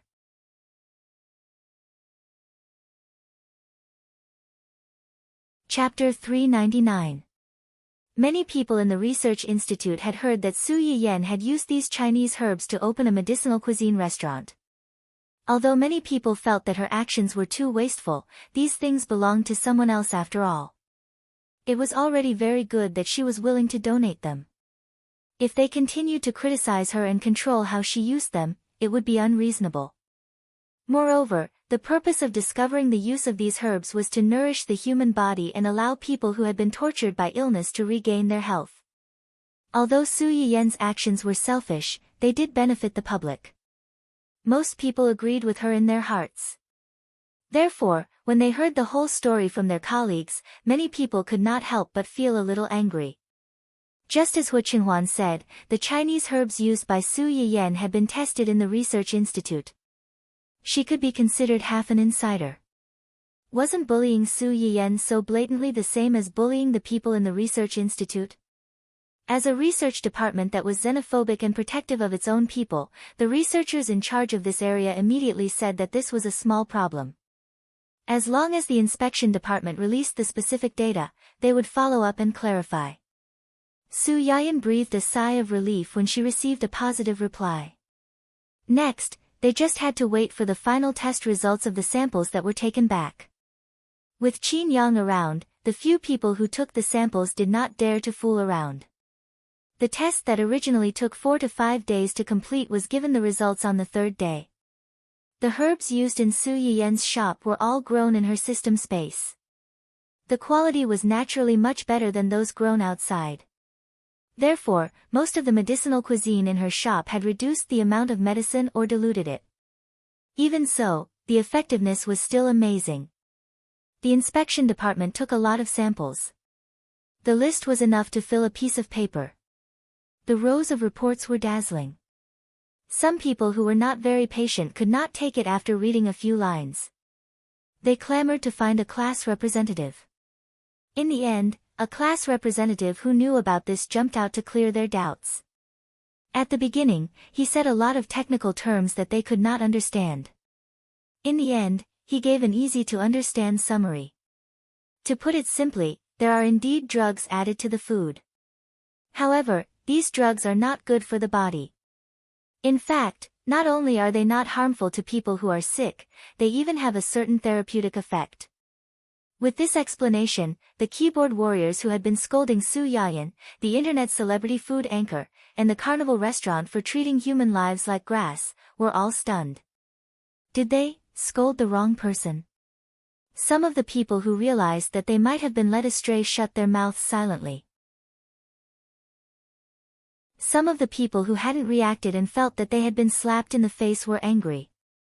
They really insisted on the point of adding drugs to the food and continued scolding.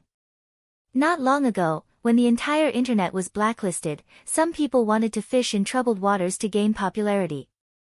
One after another, they stood up and said that they felt unwell after eating the food in the Eater restaurant and were hospitalized.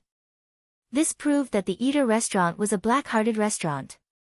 Of course, such comments were completely discredited when the Research Institute personally came to the scene and took out the certificate of detailed explanation of all the medicinal herbs used in Su Yiyen's shop.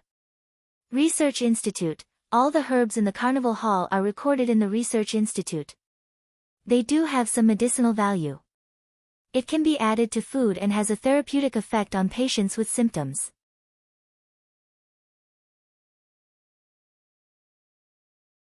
Chapter 400.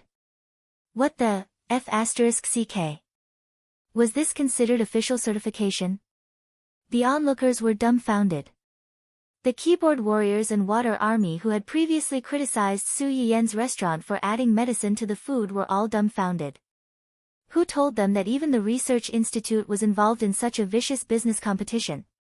What was the background of this small medicinal cuisine restaurant, or rather, this small internet celebrity? The faces of those who had previously criticized Su Yiyen were swollen, but the audience and fans in Su Yiyen's live broadcast room could finally hold their heads high. Those who scolded the host before, stop playing dead. How does it feel to be slapped in the face by the officials with such foul mouths? I'm dying of laughter. Those who have watched the host's previous live broadcast know that the host doesn't make pure delicacies, but medicinal cuisine. Do you know what medicinal cuisine is? Medicinal cuisine was a combination of medicinal herbs and natural ingredients. It could satisfy one's appetite and nourish one's body. Those who didn't even understand this and just used the fact that medicine was added to the food to criticize, I can tell that they are brainless followers or water army. I worship the above poster. I can tell that they are die-hard fans of the host's live broadcast room. I thought it was strange before. The test results haven't come out yet, so why are there so many people acting as internet law officers and directly convicting the host? Now it seems that those who scolded the host are either keyboard warriors or water army. Those who scolded the host before all owe the host an apology. Yes, apologize, apologize. I remember that someone said that if the food in the host's restaurant was fine, he would do a live broadcast while standing upside down to pee. Brothers and sisters, help me find it. There's no need to find it. I've taken a screenshot. It's this guy. He's changed his name quickly, but I've been watching him for a long time. The monk can run away from the temple. Well done. Well done. Su Yiyen's supporters finally had a chance to make a comeback. Naturally, they wouldn't let go of this opportunity to settle scores. Those who had scolded more fiercely than anyone else before were now as quiet as chickens, wanting to play dead until the end. However, the person who had led the charge to scold Su Yiyan and swore an oath didn't have it so easy. He was directly used as a model. This person was also someone who would not give up until all hope was gone. Seeing that his name was still being displayed even after he had changed it, he became even angrier. Although the research institute said that these drugs can be added to the food, they also said that it can only be used to treat the illness. Firstly, there was no doctor in this restaurant. Secondly, it didn't have a medical license. What was the point of pretending to be a fatty? He was simply trying to please the crowd with claptrap, and he was just asking to be humiliated. No matter what, the fact that this shop killed someone is solid proof. No matter how you brainless fans try to wash it, it's all rubbish. The counterattacking fans were infuriated by his words, but when they thought of the issue of eating people dead, they didn't know how to refute him. Fortunately, Su Yiyan didn't make things difficult for them for too long. Su Yiyan posted 4 posts in a row. One of them was to explain why his restaurant was temporarily closed and why he had been reported. Once the report from the inspection department came out, there were no more problems. The second post was probably a reply to this troublesome blogger. He posted a bunch of documents needed to open a restaurant, as well as the medical license that he had requested from Yi Qiliang. It basically refuted his claim that there was no doctor in charge, no medical license, and that adding drugs to the food to make medicinal cuisine wasn't the so-called puffing oneself up at one's own cost.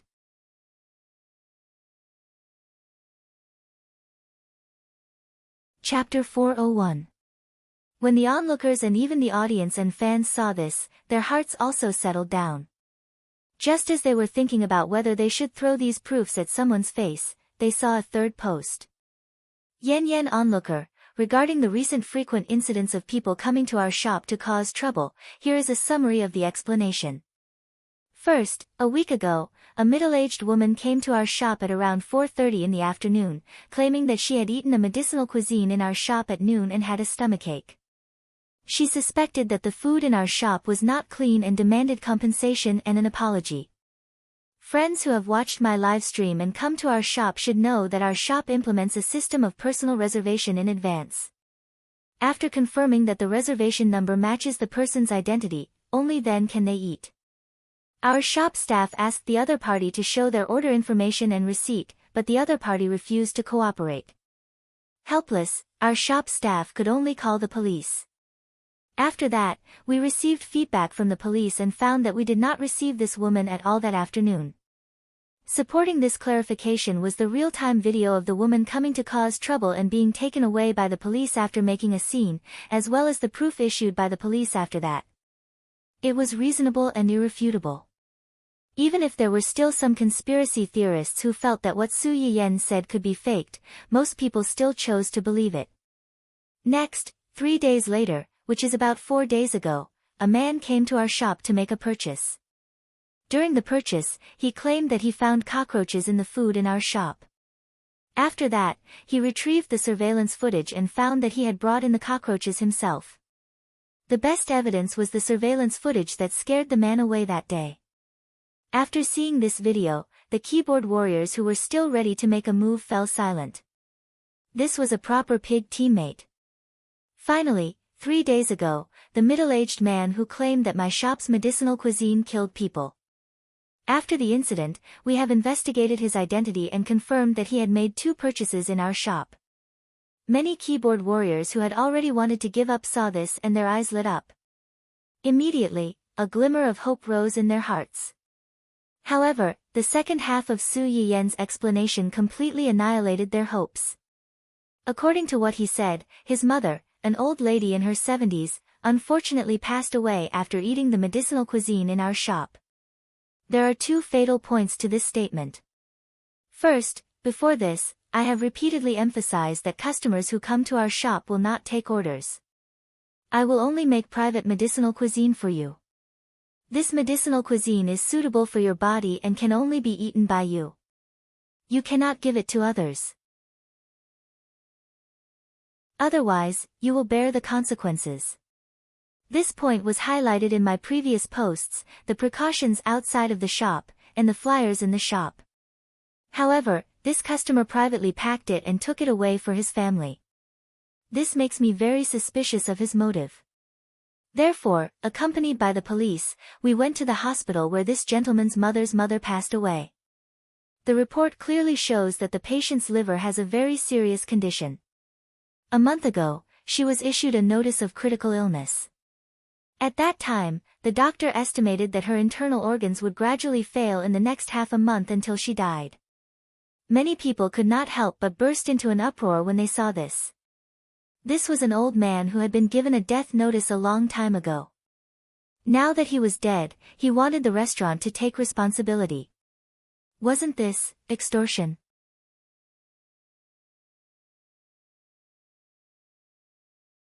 Chapter 402. There were also some more attentive people who saw the loophole in Su Yiyen's words. A month ago, it was predicted that the old lady would die in half a month. Why did he wait until recently to cause trouble? Could it be that this man's reflexes were too slow, so he decided to come and extort people a week later? This doubt was quickly answered in the following explanation.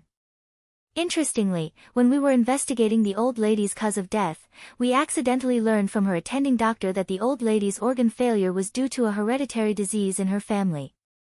This hereditary disease was naturally passed on to her son.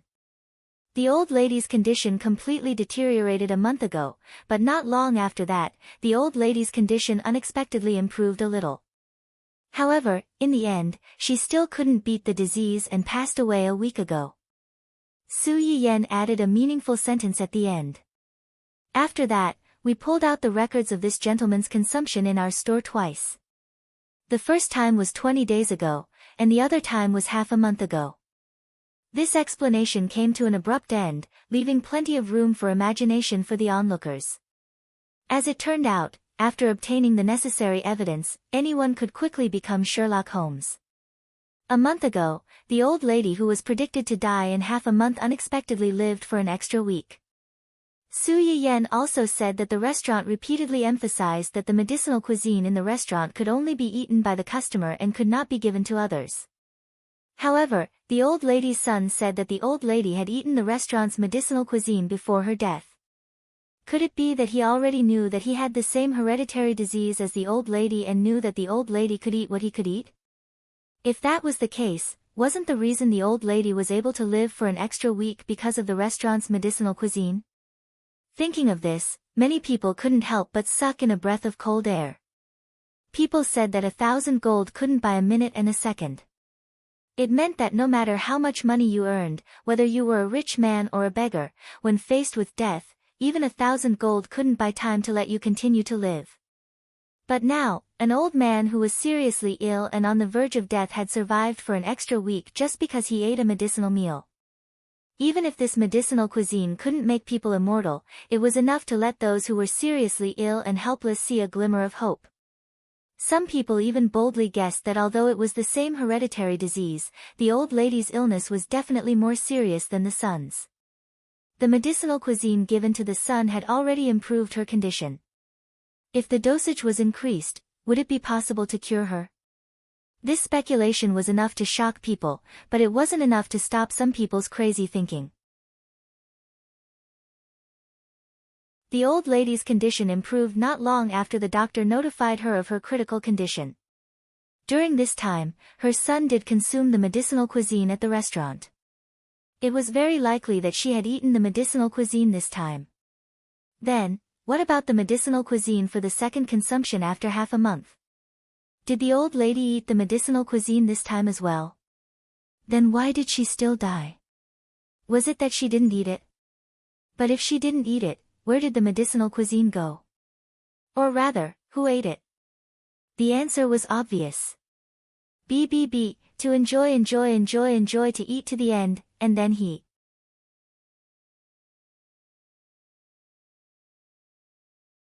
Chapter 403. This last piece of melon made everyone's mood fluctuate. They scratched their ears and cheeks, wishing they could go through the screen and grab Su Yiyen's shoulder and shake it. Ask her, did they guess correctly? Was the truth what they thought it was? It was too painful to be stuck halfway through the melon. F*ck, is this man still human? He's AF * king filial son. Isn't he afraid of retribution for using his own mother to test medicine? Although it's quite pitiful to have inherited a disease, there's really no way to wash away the fact that he's testing for poison. That's your own mother. If you gave her the medicinal cuisine twice and still couldn't save her, you could still say that you're filial. But if you gave her the first time and didn't give her the second time, then you're undoubtedly testing for poison. The most disgusting thing is that the restaurant saved you. Not only are you not grateful, but you're also trying to extort them. Has your conscience been fed to the dogs? Above, I seriously suspect that this man gave his mother the medicinal cuisine in the first place to test for poison. In addition, I have an extremely terrifying guess. This man might have been impatient with this old mother who needs him to support her. At first, he saw that she was about to die, so he didn't feel any pressure using her to test the poison. Later, when he found out that it was really useful, he probably regretted it. The second time he got the medicinal cuisine, he quickly ate it himself and let this big trouble fend for itself. *CK, after hearing what the above poster said, I also feel that, it's really scary. It had to be said that the netizens' brains were quite big, but it was precisely because of this that they could accidentally find a corner of the truth. This unfilial son, who was at the center of the topic and condemned by countless people, was also constantly paying attention to the direction of the wind on the internet because the latter half of the benefits promised by a certain someone had yet to be delivered. When he saw Su Yiyan's first 2 posts, he had a premonition that things were going to get worse. Sure enough, when he saw Su Yiyan's 3rd post talking about him, the man almost fainted on the spot. On one hand, he was extremely terrified, and on the other, he couldn't help but complain about the hospital that had treated his mother. Didn't the internet say that the hospital had to keep the patient's condition confidential and couldn't disclose the patient's condition to others without permission? Why did this hospital disclose his and his mother's condition in such detail? Damn it! He was going to sue them. He was going to sue them until they went bankrupt. The man thought fiercely, but forgot that although the hospital had the duty to keep the patient confidential, it also had the obligation to cooperate with the police to investigate a case. You've created such a big mess, and you still expect others to keep it a secret and clean up your mess? Who gave you the confidence to do that? The man looked at the various speculations about his mother's death online and the curses and attacks directed at him as an unfilial son. He was in an extremely bad mood. Some people were just like that. When they did something, they felt that it was only right and proper. They didn't feel that they had done anything wrong, but in fact, they also knew that their actions would attract bad publicity. And when this infamy was confirmed, he would be unable to stop his anger and would constantly find excuses to absolve himself of the crime. That old woman was going to die anyway. What was wrong with helping her before she died?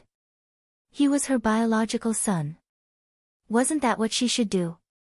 On the other hand, these people who were scolding him had nothing to do with him or his mother. What right did they have to scold him?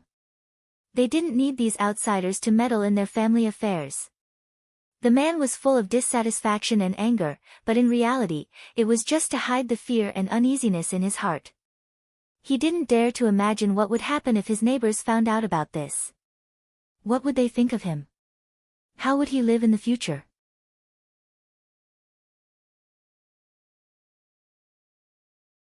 Chapter 404. The netizens who criticized him didn't care what he thought. After that, they even found a depressing entry point from this matter. Am I the only one who focuses on the wrong thing?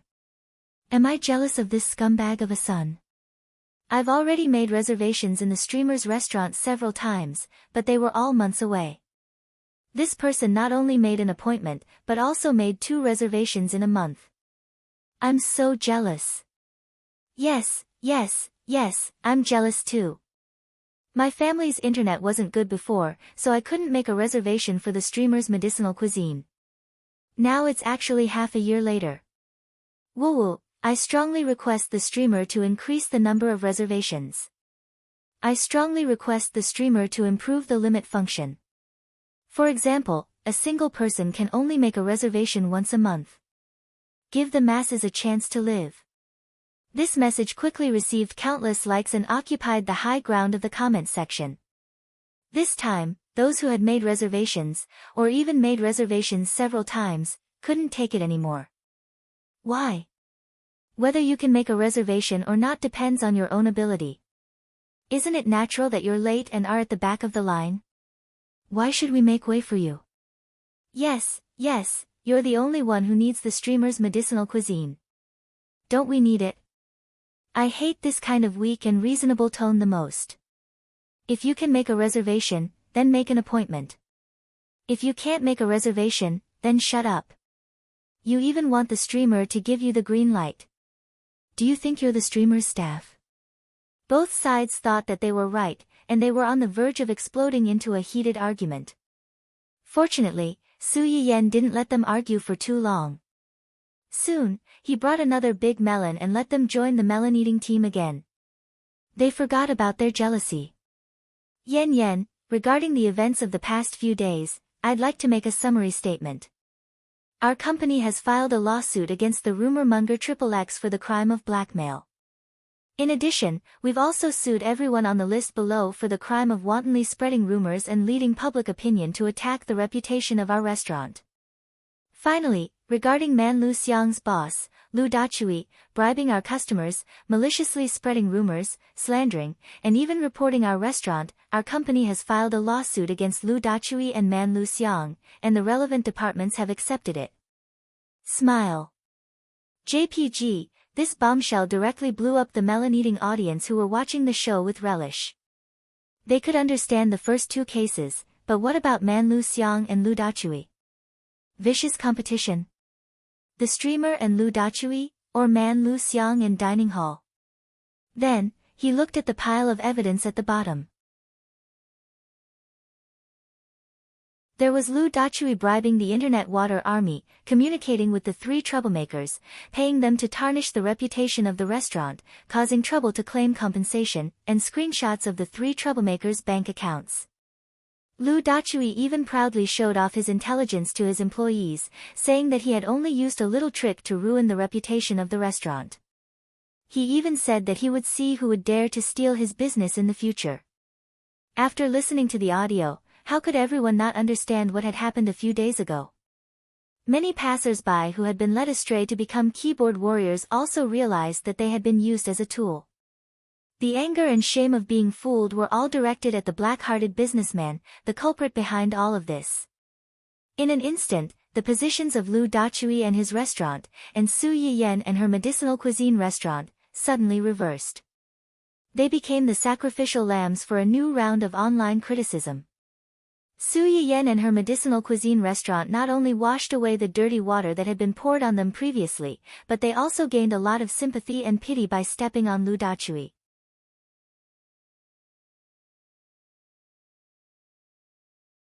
Chapter 405. When the fire started, Lu Dachui was still feeling complacent in his own restaurant. It was as if he could already see the restaurant closing down and his restaurant returning to a bustling scene. In his opinion, this so-called online streamer was just a lucky bastard who relied on the protection of his ancestors to get into the research institute. To put it bluntly, he was just a good-for-nothing second generation who posed no threat at all. Lu Dachui was not stupid. He only dared to mess with him because he saw him as a pushover. As for how he saw him as a pushover, of course, it was because of Su Yiyan's identity as an online streamer. If he really had a powerful family background, why would he go to such a small website to become an online streamer? Did rich people have nothing better to do? However, he obviously had not heard of the saying, if you walk too much at night, you will always run into ghosts. It was not until he was taken away by the police and his restaurant was closed indefinitely that Lu Dachui realized that he had kicked an iron plate. Li Dachui was not the only one who was really unlucky. Yu Chaoshua was a family member who did not do any proper work at home. He had an elite white-collar elder sister and a younger sister who relied on her own abilities to get into a famous university. As the only son in the family, Yu Chaoshua grew up spoiled. He was taught from a young age that everything in the family belonged to him. In the future, his sister's things would also belong to him. His parents' preference for boys also affected Yu Chaoshua imperceptibly, causing him to develop a self-righteous temperament. After graduation, he simply stayed at home and relied on his elder sister. This kind of life was originally quite happy. However, 3 years ago, his sister finally could not stand the family's blood-sucking behavior and completely cut ties with their family. Ever since his sister graduated and started working, his parents quit their jobs and focused on sucking his sister's blood. When his sister left, the whole family directly lost their financial lifeline. It was not that Yu Chaoshua's parents did not think of going to his sister's company to make trouble. If it were an ordinary person, his sister would not be able to keep her job. However, the key was that his sister's boyfriend at the time was the son of the company's CEO. Not only did they not threaten their eldest daughter, but they also brought back bad names. Yu Chaoshua's life changed drastically. In order to maintain their daily lives, his parents asked their youngest daughter to drop out of school and work. But because of the elder daughter, the younger daughter also had a rebellious heart. She was disheartened by the family and stayed at the school on a part-time basis, never returning home. Yu Chaoshua's parents had already taken out all their savings to buy a house for him in the future. Now, without his sister's income, the family's daily life had become a problem. Yu Chaoshua's girlfriend broke up with him directly after she found out. This young master had no choice but to face up to the situation at home and began to look for a job. However, he had been spoiled since he was young. He was not good at studying and did not learn any technical skills.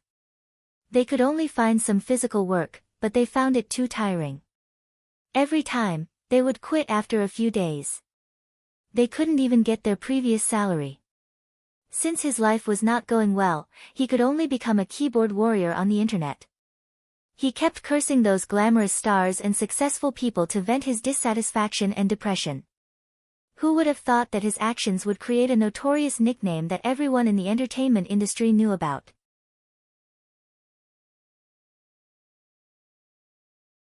Chapter 406. This account was a famous *T stirrer in the industry. He was not a fan of anyone, but he could be a hater of everyone. At first, he scolded people on the internet just to vent his anger, but it didn't take long for him to realize that scolding people not only brought him satisfaction, but also attracted attention and fans. No matter how outstanding a celebrity was, there would always be a group of anti-fans. These people would come out to scold the celebrity when he was proud, and even more so when the celebrity fell, they would come out to trample on him. And the person who scolded the most would often get a certain amount of attention and be crowned. Yu Chaoshua got some benefits from this and started to attract these anti-fans. After that, his appetite grew and he started to think about how to attract those true fans. For this reason, he started to play schizophrenia on the internet. Sometimes, he scolded people so much that he wanted to dig up the graves of the other party's ancestors. Then, he would turn around and flatter the same person. Some people concluded that he once split into more than 10 personalities on the internet at once, and comments like, "I scold myself," and "I beat myself," were endless. However, no one could do anything to him. They could only watch as he stirred up trouble and disgusted people. Because of his terrible reputation, there were actually many people who contacted him privately and paid him to help stir up trouble, smear the reputation of some famous artists in the industry, or with his help, self-directed abuse of a wave of fans. Yu Chaoshua was a little arrogant to be able to scold people and get paid. Some of his actions on the internet were getting more and more out of line. Su Yiyan and her medicinal cuisine restaurant were named to be smeared by his employer this time. Yu Chaoshua was cautious and conscientious. In the past few days, he had scolded Su Yiyan and her medicinal cuisine restaurant. Usually, when he scolded, the person in question would lose some fans, especially this time when it was involved in a murder case. However, the audience in Su Yiyan's live broadcast room was more loyal than the celebrity's fans, and their fighting power was not ordinary. Yu Chaoshua had been in the industry for a long time, but this was the first time he was pushed to the ground. In a fit of anger, he set up a flag that said, "If this restaurant is really innocent, I'll do a live broadcast of myself peeing upside down." In the end, who would have thought that this restaurant, which had been scolded all over the internet, would really rebound and turn things around in an instant? Yu Chaoshua panicked. He immediately changed his account name and pretended not to respond. He had thought that he would be able to get away with it as long as he pretended to be dead, like he had done many times before. However, he did not expect to be repeatedly whipped by the main character and his fans. As soon as Su Yiyan posted the news that he wanted to pursue the matter, an electronic leaflet from the court was sent to his personal account.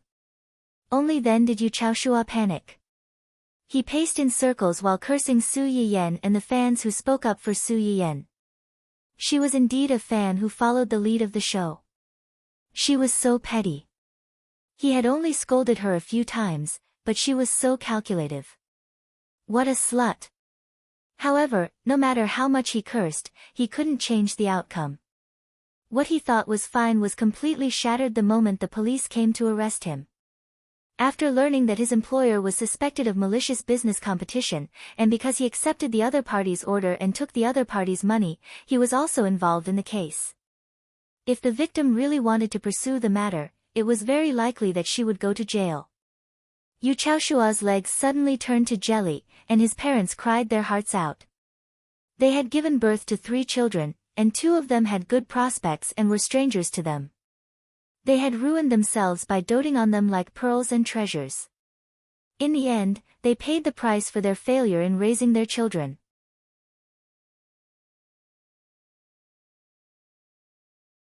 Chapter 407. Su Yiyan published the indictment on the internet. Many people were still concerned about the follow-up of this matter. After learning that Lu Dachui and the notorious blogger on the internet had been arrested, Su Yiyan's viewers and fans in her live streaming room could be said to be elated. Some of the artists and fans who had been persecuted by Yu Chaoshua were overjoyed when they saw that this malignant tumor had finally been removed. They naturally had a good impression of Su Yiyan, a righteous person, who punished evil and eliminated evil. They spontaneously ran to her account to leave good comments.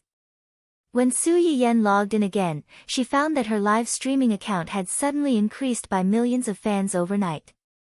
Some of the other live streamers who were jealous of Su Yiyan originally wanted to take advantage of Su Yiyan's loss of power to step on her, but now they did not dare to say anything. Especially when they saw her statement and the subtle smiling emoji at the end. They felt like it was saying, "You want to mess with me, right? Come on, I'll kill one if one comes. If 2 come, I'll kill 2. If a group comes, I'll kill them all." The group of people was so scared that they became like quails. Su Yiyan did not know what kind of misunderstanding and panic she had caused with the emoji she had casually sent out. After confirming that these people had been arrested, she did not care about the matter anymore. Thanks to her brother, Dongqing City had a very powerful legal department. This legal department never fought a battle that they were not confident in. Su Yiyan was very reassured by this legal department. She said that she wanted to pursue these people's mistakes. In fact, she only conveyed one request to this department, which was to make them pay the corresponding price for their actions. Su Yiyan knew that she was not a kind person.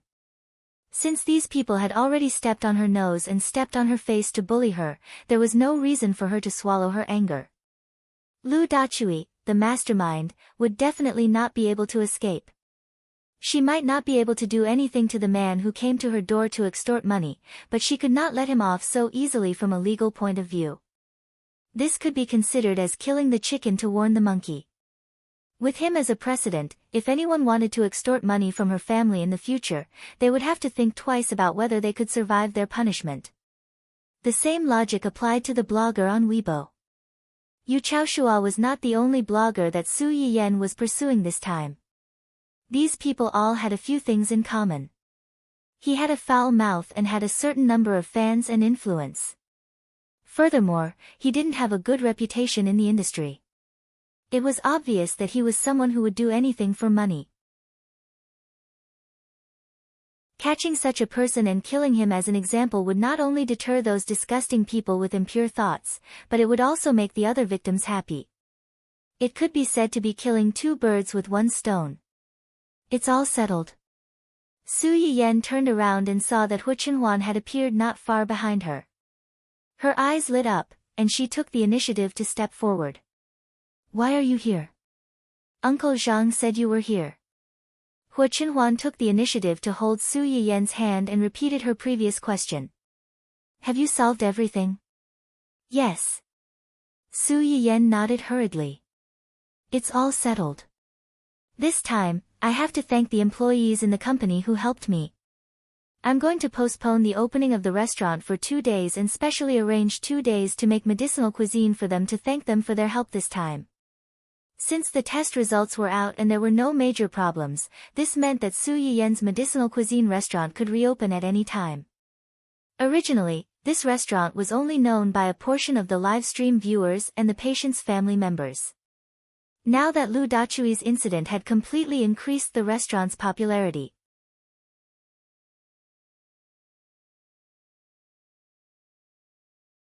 Chapter 408. It should be known that as long as one was human, there would be times when one's body would be unwell.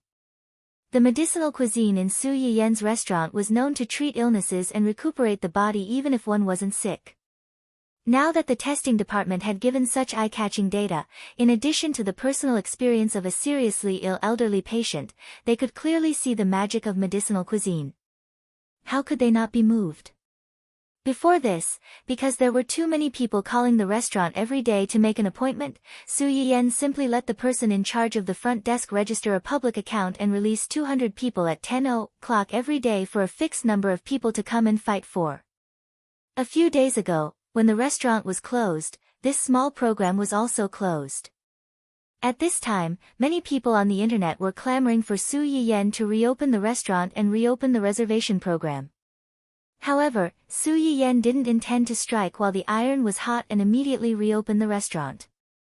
Instead, she planned to take advantage of the free time in the next few days to make a special meal for the employees of her man's company to thank them for their help this time and win their hearts at the same time. Hu Chenhuan heard her words and frowned. There are many people in these companies. Won't it be too tiring to cook for so many people? Although the companies managed by Zui Yanbai and the others didn't have many people in each company, there were still 300 to 400 people in total.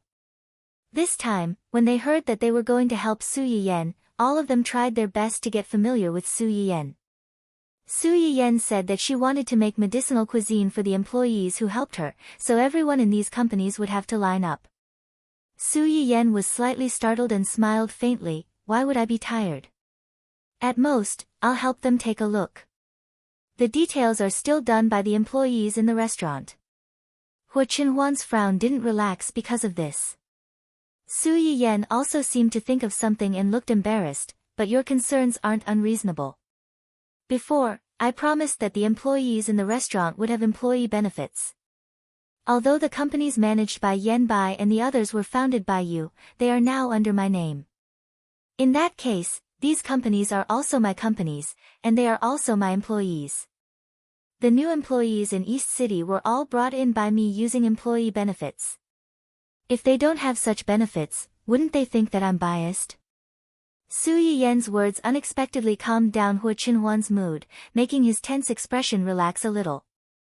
They won't have any objections. Even if they don't mind, I still feel bad. Including this time, this group of little cuties who hid their achievements and fame had helped her several times. His own family members wanted to eat medicinal cuisine to nourish their bodies, yet it was so difficult. How stingy of a black-hearted boss. Hu Chenhuan pondered for a moment and suggested, take some time out this time to make a medicinal diet for them. In the future, as long as they are not seriously ill, we will look at their performance.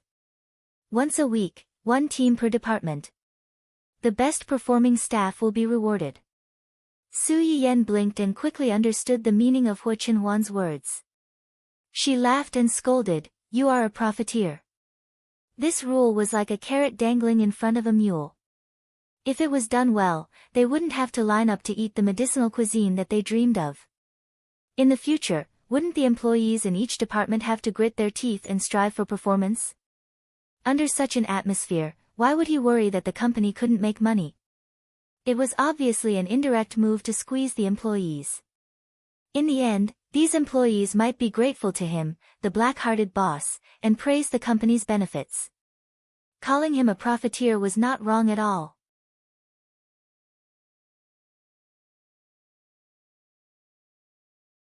Chapter 409. Hua Qinhuan didn't care. He pulled Su Yiyan to sit on his lap and smiled. I have a more unscrupulous proposal.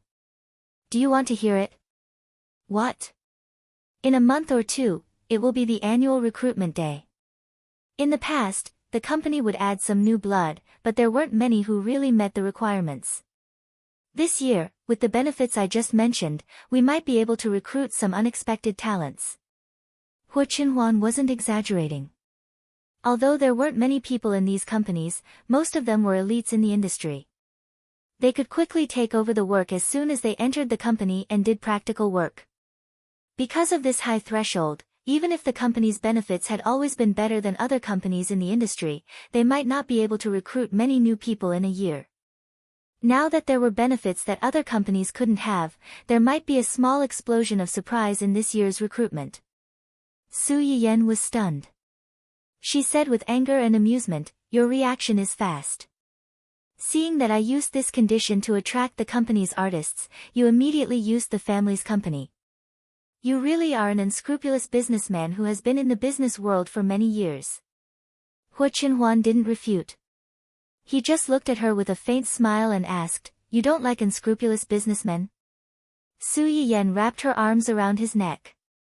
She stared at him for a while, then suddenly leaned over and pecked his lips. Unscrupulous businessmen, unscrupulous businessmen. Although it's a little bad, as long as it's you, I like it. Su Yiyan waved her hand and said excitedly, "Let's do it this way. We'll bring all the fat fish to our company and let the other companies be jealous." Dun Dun, who had been eating tons of dog food at home these past few days, quietly passed by and looked at his inexplicably excited master with a confused face. His master had become less intelligent since she married the dog's father. Sure enough, it wasn't unreasonable for humans to say that love would affect one's IQ. Su Yiyan, who didn't know that she was despised by the dog, finally remembered the main purpose of her coming here. Uncle Zhang has finished decorating that room these few days. Do you want to go in and take a look? Su Yiyan was talking about the rehabilitation room that he had asked Uncle Zhang to decorate a few days ago. The room was located at the end of the corridor on the second floor. According to Uncle Zhang, this room was originally Hua Qinhuan's toy room when she was young. It was more spacious than the other rooms, and it was perfect for storing the rehabilitation equipment. However, many of the things in this room were personally arranged by old Madame Hua before Hua Qinhuan was born. In order to move the rehabilitation equipment in, she was afraid that she would have to empty the room first. Because of this, Su Yiyan specially ran over to take a look at the layout of the room. In the spacious house, both the walls and the floor were covered with blue and white foam boards to prevent the children from falling and injuring themselves. There were small slides, swings, and even seesaws and other amusement facilities. Just by looking at every little detail in this house, one could see how the former owner of this house looked forward to the day when he would finally meet his child.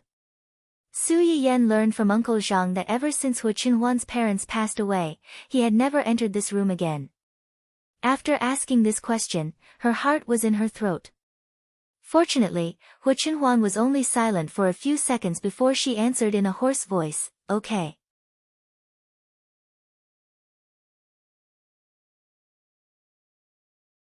Chapter 410. No one visited the house all year round.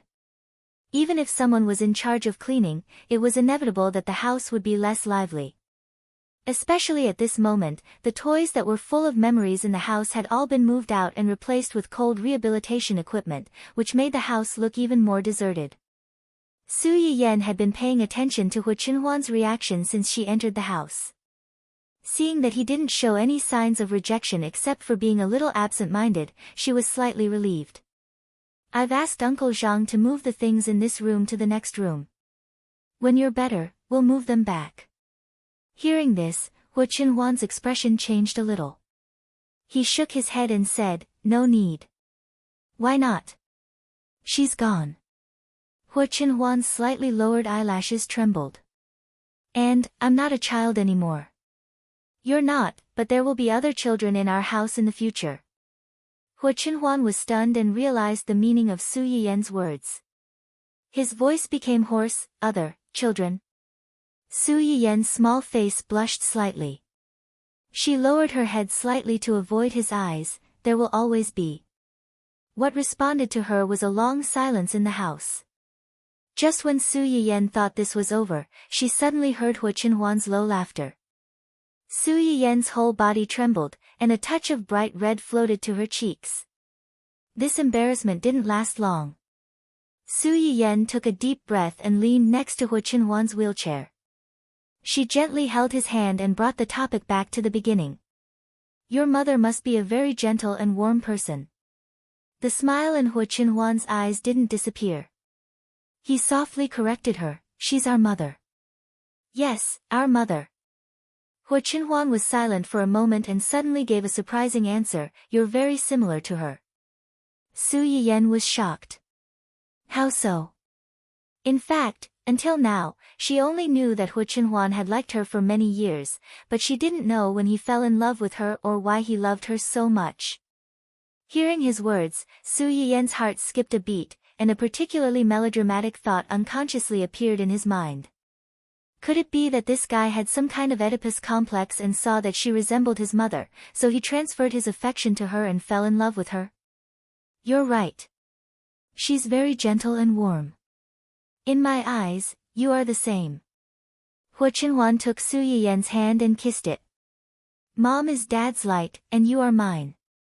When my whole world was cold without any warmth, it was like the sun had suddenly jumped out from behind the dark clouds, bringing light and warmth to him in the darkness. The only difference was that what his mother gave him was boundless tolerance and love. Like the dense moonlight, it was gentle and didn't possess any lethality. Su Yiyan, on the other hand, was like a fire. From the moment she appeared, she completely took away his attention, making him willing to burn with her, just to leave this unforgettable warmth. Su Yiyan met Hu Qinhuan's eyes, and her heart trembled. She whispered, it's okay, it's okay. What's okay? Su Yiyan's expression stiffened, and her eyes flickered. No, nothing. Su Yiyan knew that she couldn't escape, so she could only whisper, I thought, what did you think? You thought that I liked you because you resembled my mother. Su Yiyan. This was awkward.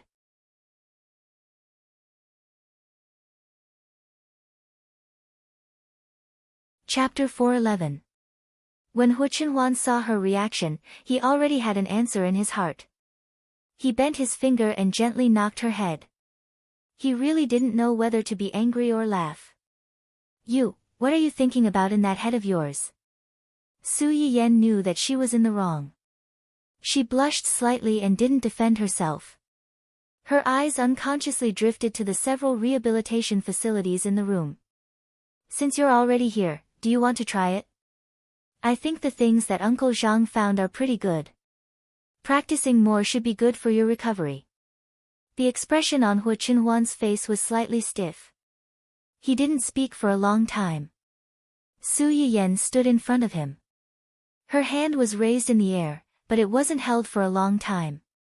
This result surprised and worried Su Yiyan. What's wrong? Are you not feeling well, or are you not ready? As soon as she finished speaking, her hand was held, and she was pulled over.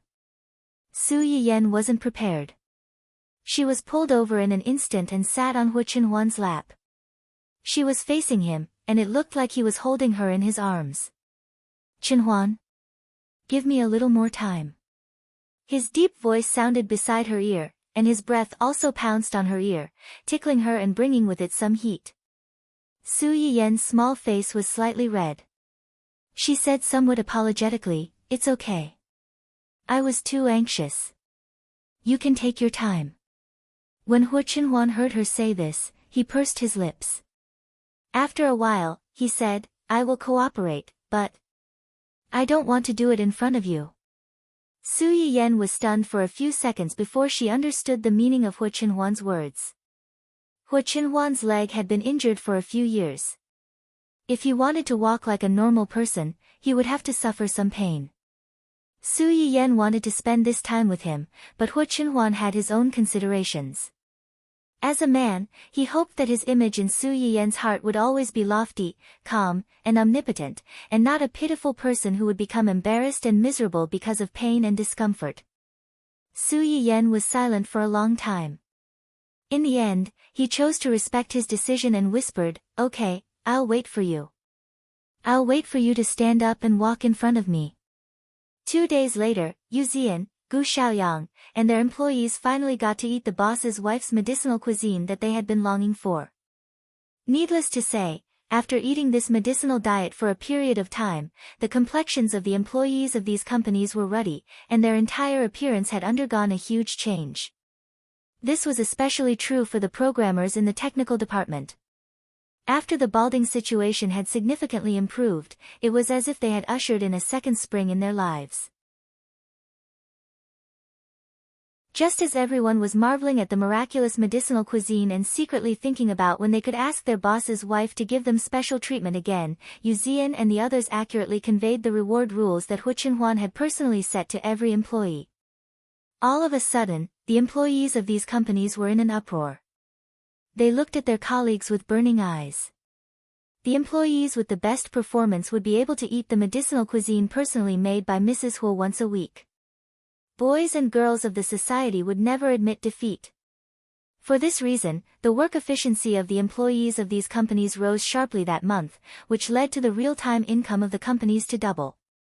When Su Yiyen received the notice of a huge sum of money again, she saw that there was an extra zero at the end of the number compared to the previous month.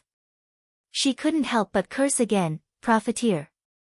After cursing, she glanced at the string of attractive numbers and thought happily, "Profiteer is good, profiteer is wonderful. I love profiteers the most."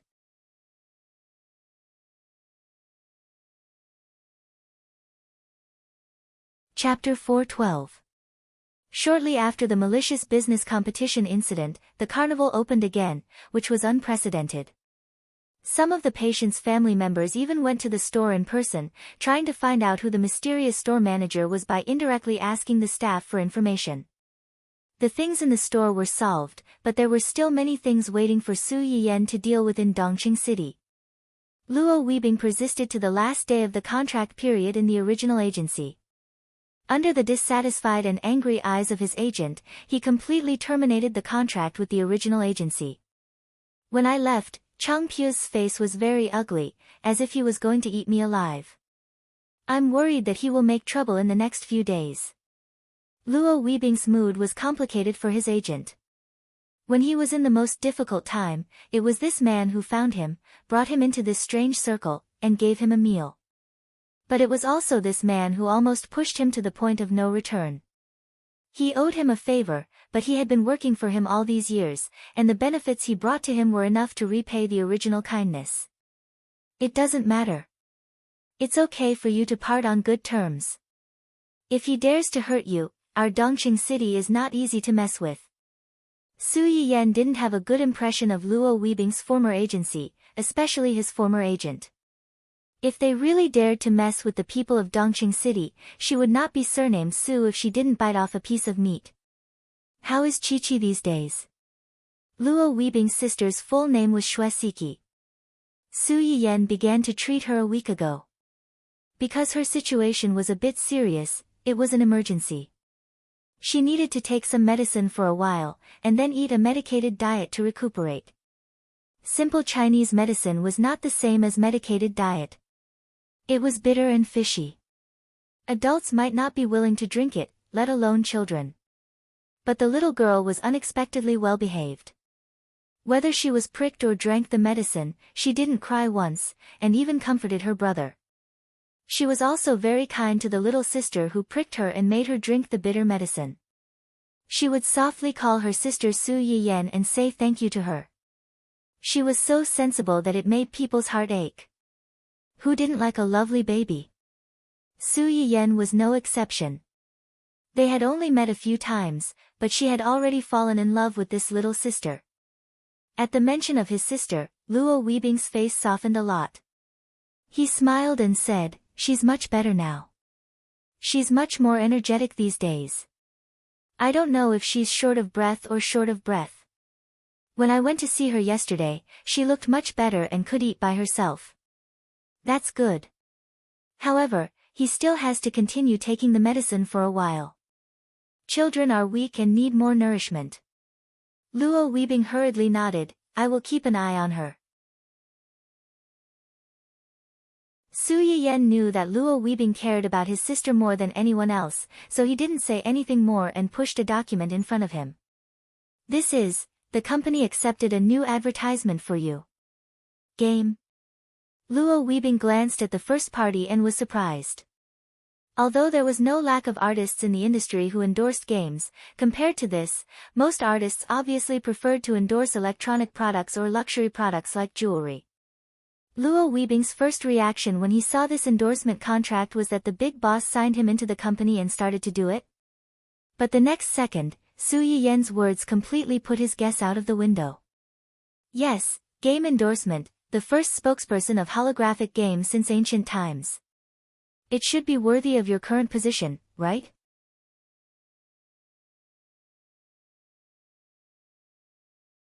Chapter 413.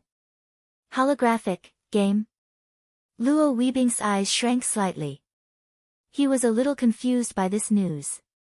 Su Yiyan saw his reaction and thought that he did not play games and did not know much about these things.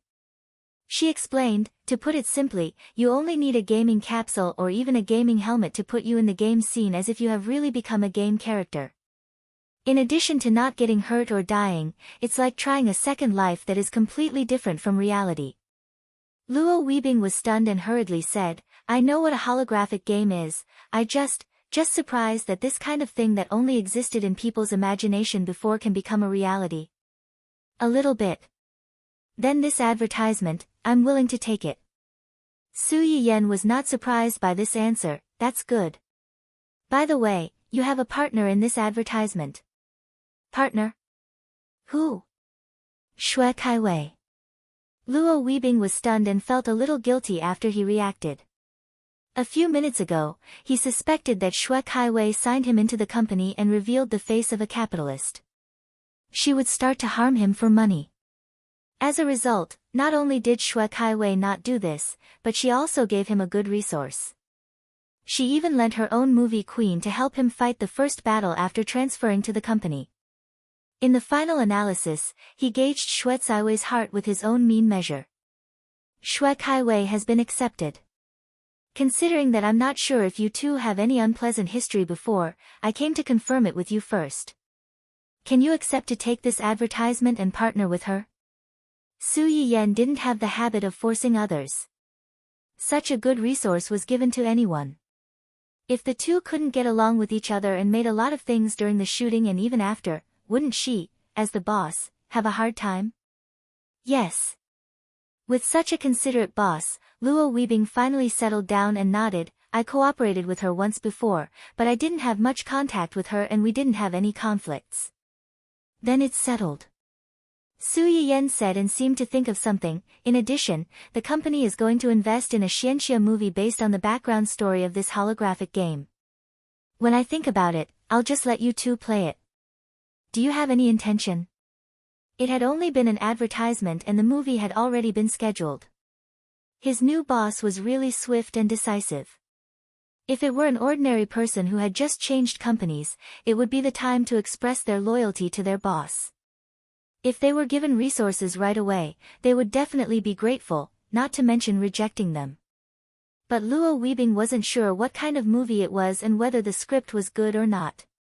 He didn't dare to promise casually. Secondly, he was still worried about his sister. Su Yiyan saw his hesitation and comforted him. "It's okay. This is just a proposal. The specific script still needs to be perfected. It won't be too late for you to decide after you read the script." Dongqing City had several IP plans recently, and this holographic game background adaptation was just one of them. If Luo Weebing is really unwilling to take this script, it will be the same to change something else. She is a wise and democratic boss. Previously, when the medicinal cuisine house was slandered by the internet water army, apart from Hu Chenhuan and a few other companies' technical staff, a large portion of the audience in her live streaming room was also contributed the most. Most of them were girls. For this reason, Su Yiyan decided to do a special live broadcast to thank the audience for their enthusiastic protection.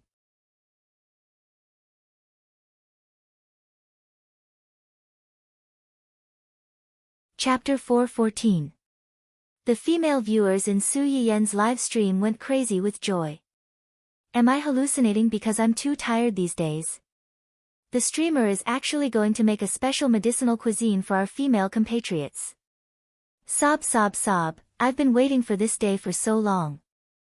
After the bald man's party, my aunt's party will finally see the light of day again. I'm so moved that I'm crying. The girls excitedly ran around to spread the news, but the male viewers were full of resentment. Don't be so sexist. This time, the streamer's shop was scolded, and we also helped the streamer fight against those trash water army. You can't ignore us just because we're few in number. That's right, the streamers shouldn't only look at those delicate girls. The toe-picking hunks also need to be pampered. I feel the malice the streamer has towards the male viewers. I beg the streamer to love our male compatriots again. Before Su Yiyan started the live stream, she knew that some people might be dissatisfied after the content was released, so she didn't panic. Of course, I'm not ignoring you guys.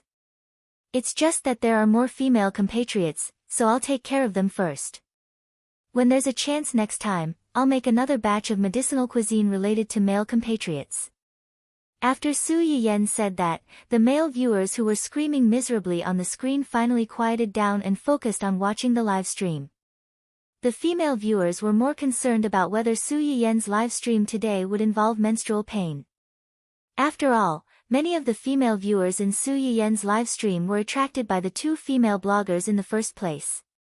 There are actually many reasons for menstrual pain. I've already made a few medicinal cuisines that have a certain effect on menstrual pain. These medicinal cuisines are sold in physical stores now. Today, I'll make a few different ones. In addition, I'll make a few medicinal cuisines that nourish blood and nourish skin, help with weight loss and sleep, slimming face and removing acne, and, breast enlargement and so on. Su Yiyan's face was slightly red, and she paused before continuing. Friends who are interested can take a look. After a while, I'll draw a prize according to the old rules. Those who don't draw a prize can also go to the physical store to eat. As soon as Su Yiyan said that, the comments in the live stream suddenly went blank for a few seconds, and then a blowout of comments erupted. F***CK, the host's medicinal cuisine can not only cure menstrual cramps but also help with weight loss. This is too exaggerated. Oh my god, is there finally hope for a fatty like me, who can become as fat as a balloon just by drinking water and nutrient solutions? Huh. I suspect that the host is revealing my private life. The secret of my airport can't be hidden anymore. There's actually a medicinal cuisine that can slimmer one's face. Pancake Face really can't afford to be hurt. He's not fat anywhere else, but when the weather turns cold, he'll have a fat face if he drinks more nutrient fluids. As a pimple sufferer who gets pimple whenever the weather is dry or if he stays up late, he really needs this. The suffering insomnia party is asking for help. Every night, they would be especially energetic and would be forced to stay up until the latter half of the night. Their dark circles and eye bags would almost reach their chins, and their skin would become yellow and rough. If this goes on, I feel like I might die at any time. What Su Yiyan had just said was extremely accurate, and it poked at the endless troubles of these young people. Seeing so many comments, Su Yiyan knew that she had chosen the right thing to do today. She took a deep breath and smiled faintly. Whether it's really effective or not, you'll only know after you try it. Alright, let's not talk nonsense. Let's start today's live stream.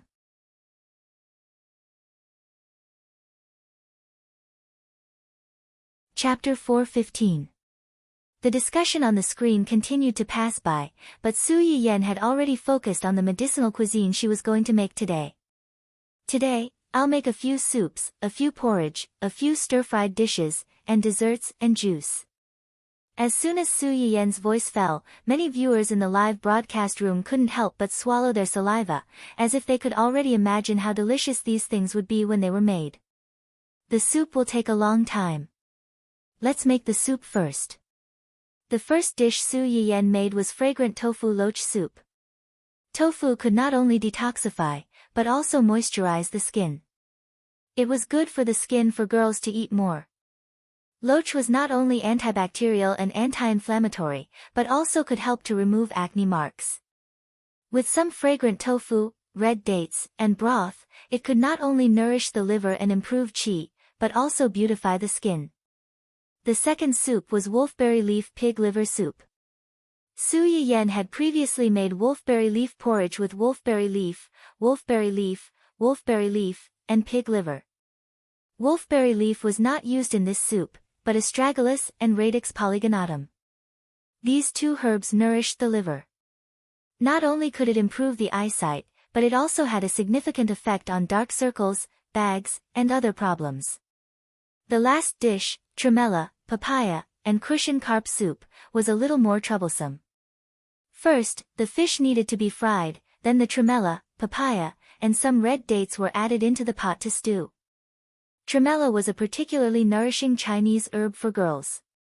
Eating more of it could not only nourish the lungs, but also improve the symptoms of yellow complexion caused by the deficiency of qi and blood. Papaya had a certain breast enlargement effect. Stewing it with cushion carp and tremella had a certain therapeutic effect on girls with breast dysplasia. Almost half an hour had passed by the time Su Yiyen finished cooking these soups. When she looked up, she saw that the screen was full of requests for the medicinal cuisine to lose weight. Obviously, someone had gone out to publicize it and called those fat people who were suffering from obesity. Su Yiyen really didn't expect there to be so many fat people in this era where people basically ate nutrient solutions and only occasionally had the opportunity to go to high-end restaurants to have a sumptuous meal. It was also because most of the people around her had good figures. The only chubby one seemed to be her family's Dun-Dun.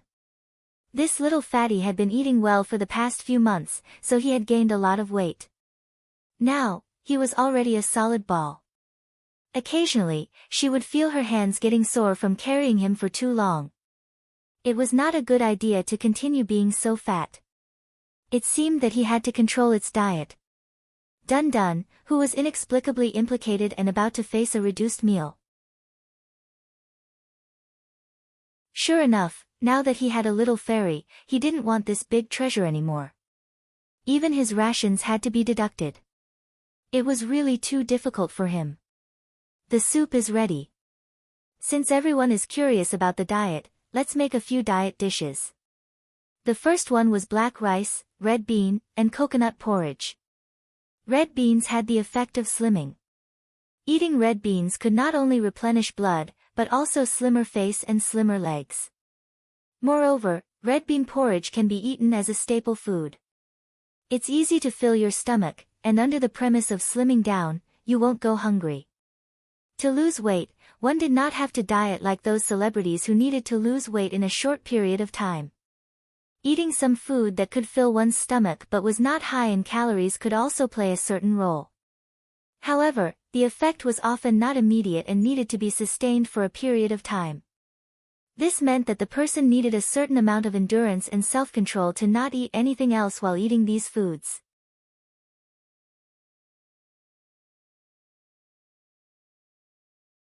Chapter 4:16. Black rice has the effect of hair growth and is also one of the miscellaneous grains. It is not easy to get fat after eating it. It can also treat hair problems while losing weight. It's killing two birds with one stone. After cooking the two together, some coconut juice and shredded orange peel were added. The porridge's fragrance instantly became rich. The second diet meal was fresh bamboo shoots and konjac noodles. Konjac had a very significant filling effect like miscellaneous grains. Corn bamboo shoots and water bamboo shoots were relatively low in calories. Together with the medicinal juice made from rhubarb and licorice, it could not only reduce weight but also improve immunity. Finally, there was a celery vegetable juice. It was juice made from celery, tomatoes, and grapefruit, with some fructose or honey added. When this vegetable juice was released, there were different voices. People who liked it very much, but there were also many people who did not like it. This vegetable juice is a bit unpalatable. It tastes a bit like nutrient solution. It's not the flavor I like. I think it's not bad. It's refreshing. If it was chilled in summer, I feel like I can drink a big cup in one go. Su Yiyen did not care too much about this. There were some differences in taste, especially when celery was added to the juice. Some people did not like this taste very much. After making some soup and porridge, Su Yiyen began to heat up the wok to cook. The first dish was braised pork trotters. Pork trotters were rich in collagen. Eating more of it could make the skin smooth and white. It could also help to remove the acne marks left behind by acne.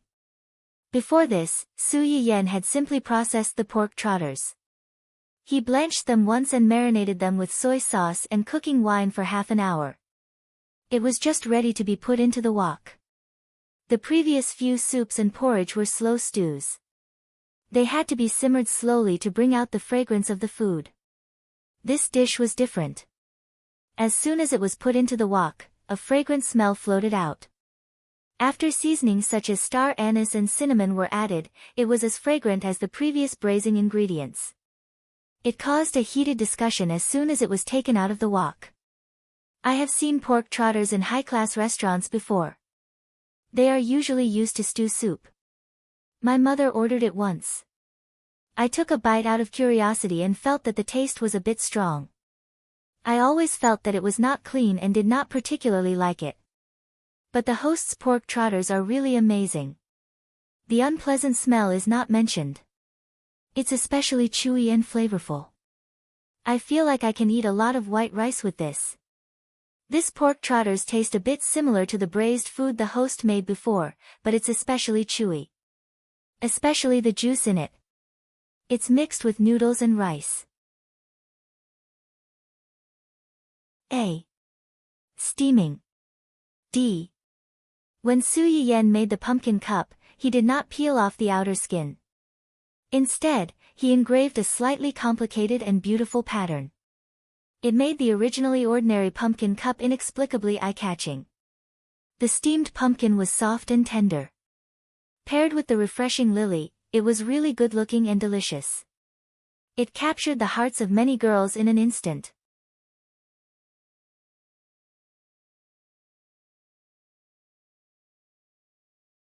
Chapter 4:17. Compared to the steamed pumpkin lily, the papaya with rock sugar attracted less attention. Su Yiyen smiled and touched her nose.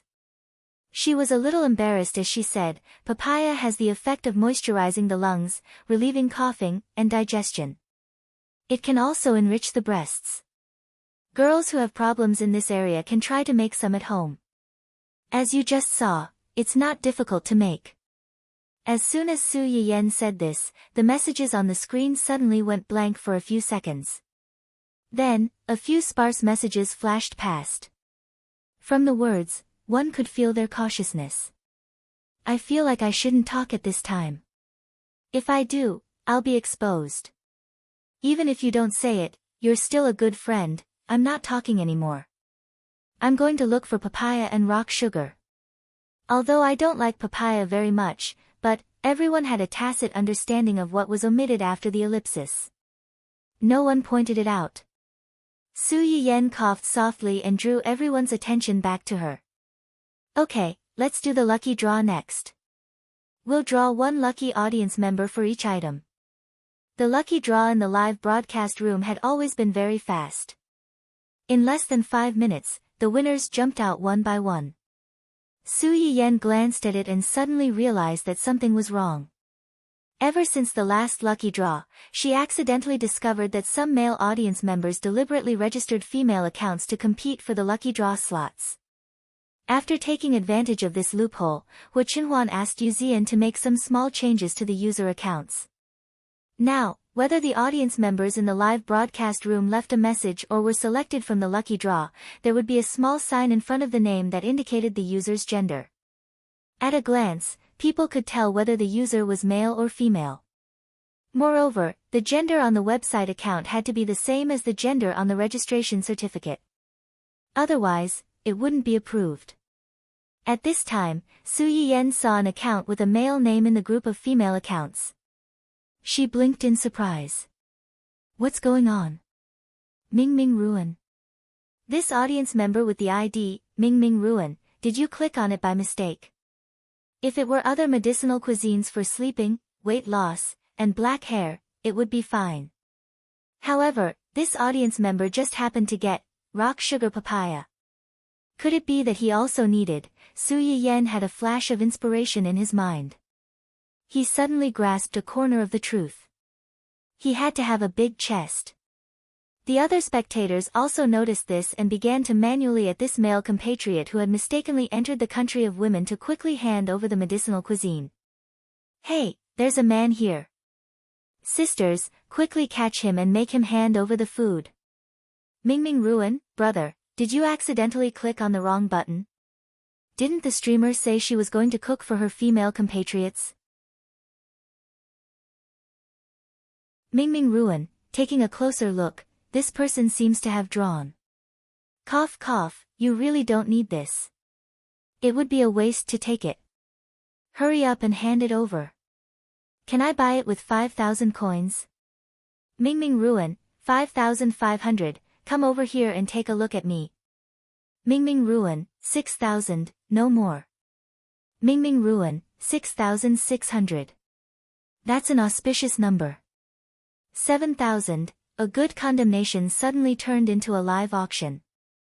At first, this person pretended to be dead and didn't want to respond. Later, perhaps because too many people at him, he finally popped up. Ming Ming Ruin, not selling. We don't lack money at home. Thank you. The food is for my wife. I didn't order it by mistake. The audience. The single dog felt a critical hit from the couple. Su Yiyen. Okay.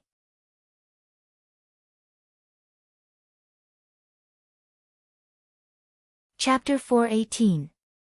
While Su Yiyen was busy giving gifts to the lucky viewers, Hu Qinhuan was also busy questioning Yu Zian.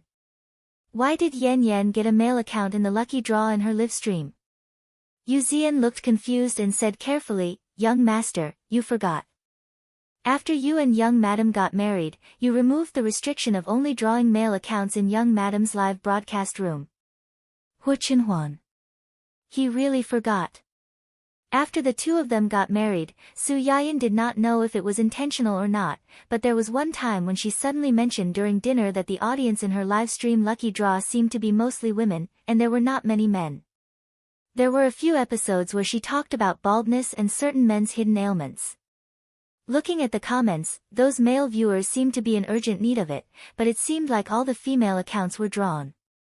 It was also possible that some men had strong self-esteem and were too embarrassed to fight for their ailments. But those people who were begging on the screen didn't even participate in the lucky draw. Something was really wrong. When Hu Qinhuan heard Su Yiyen's words, his heart suddenly skipped a beat and he felt inexplicably guilty.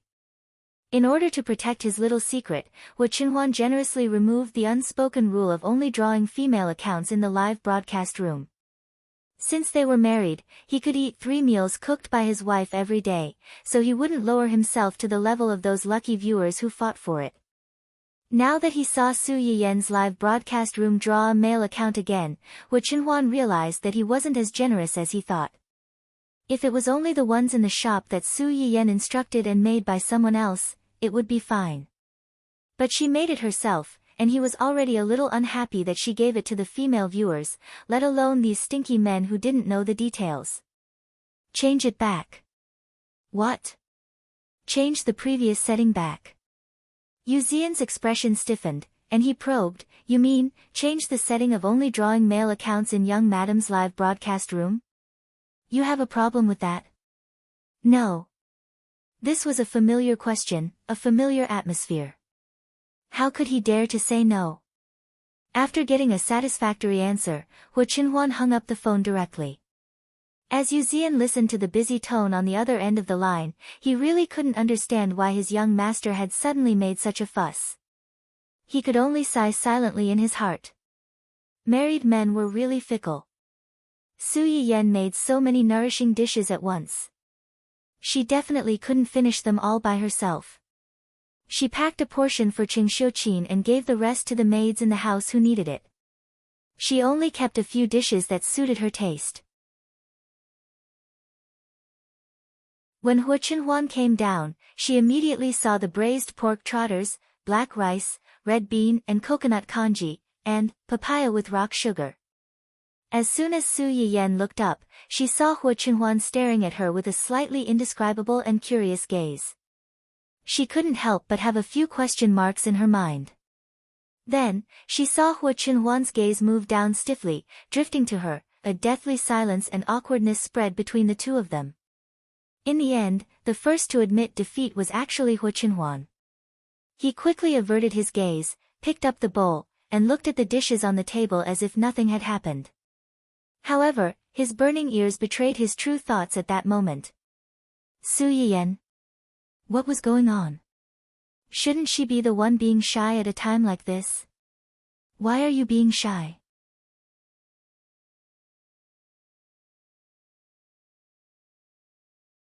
Chapter 419. Su Yiyan's eyes turned slightly. She held her chin and said with a faint smile, I just saw a post on the internet. It's quite interesting.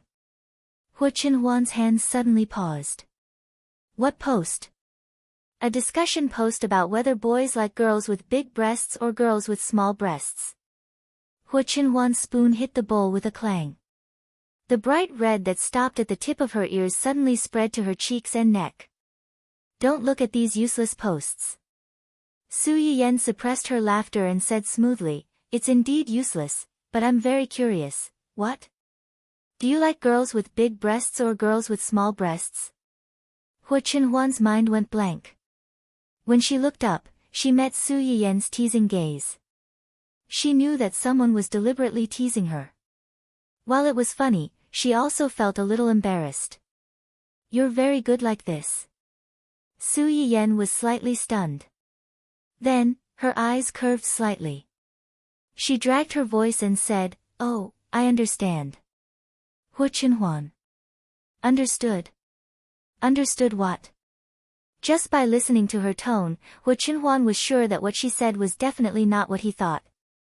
However, no matter how curious she was, Hu Qinhuan did not dare to ask in detail.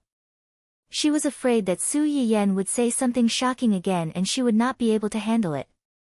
Uncle Zhang, who was standing not far away, listened to the young couple's conversation and could not help but smile kindly.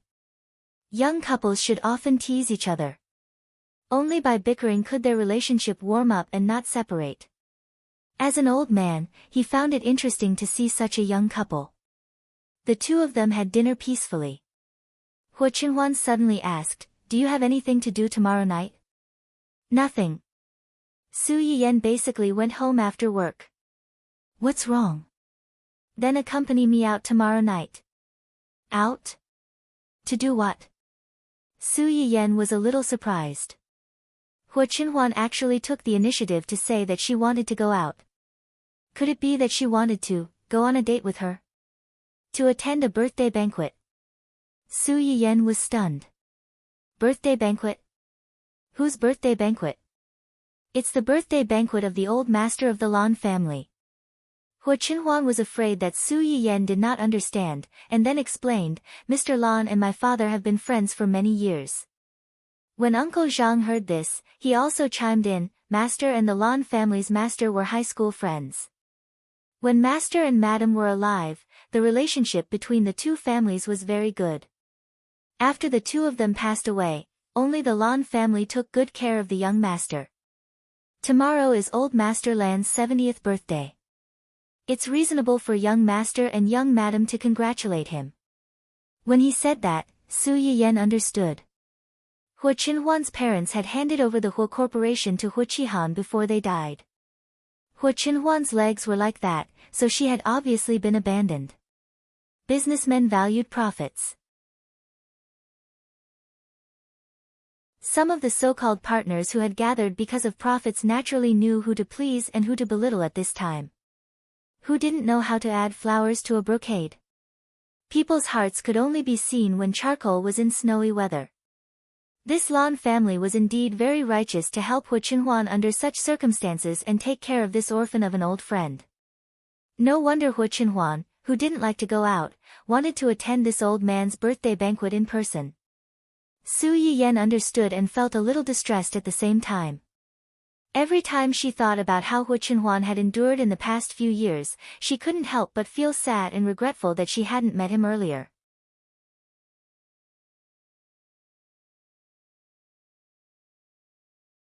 Chapter 420.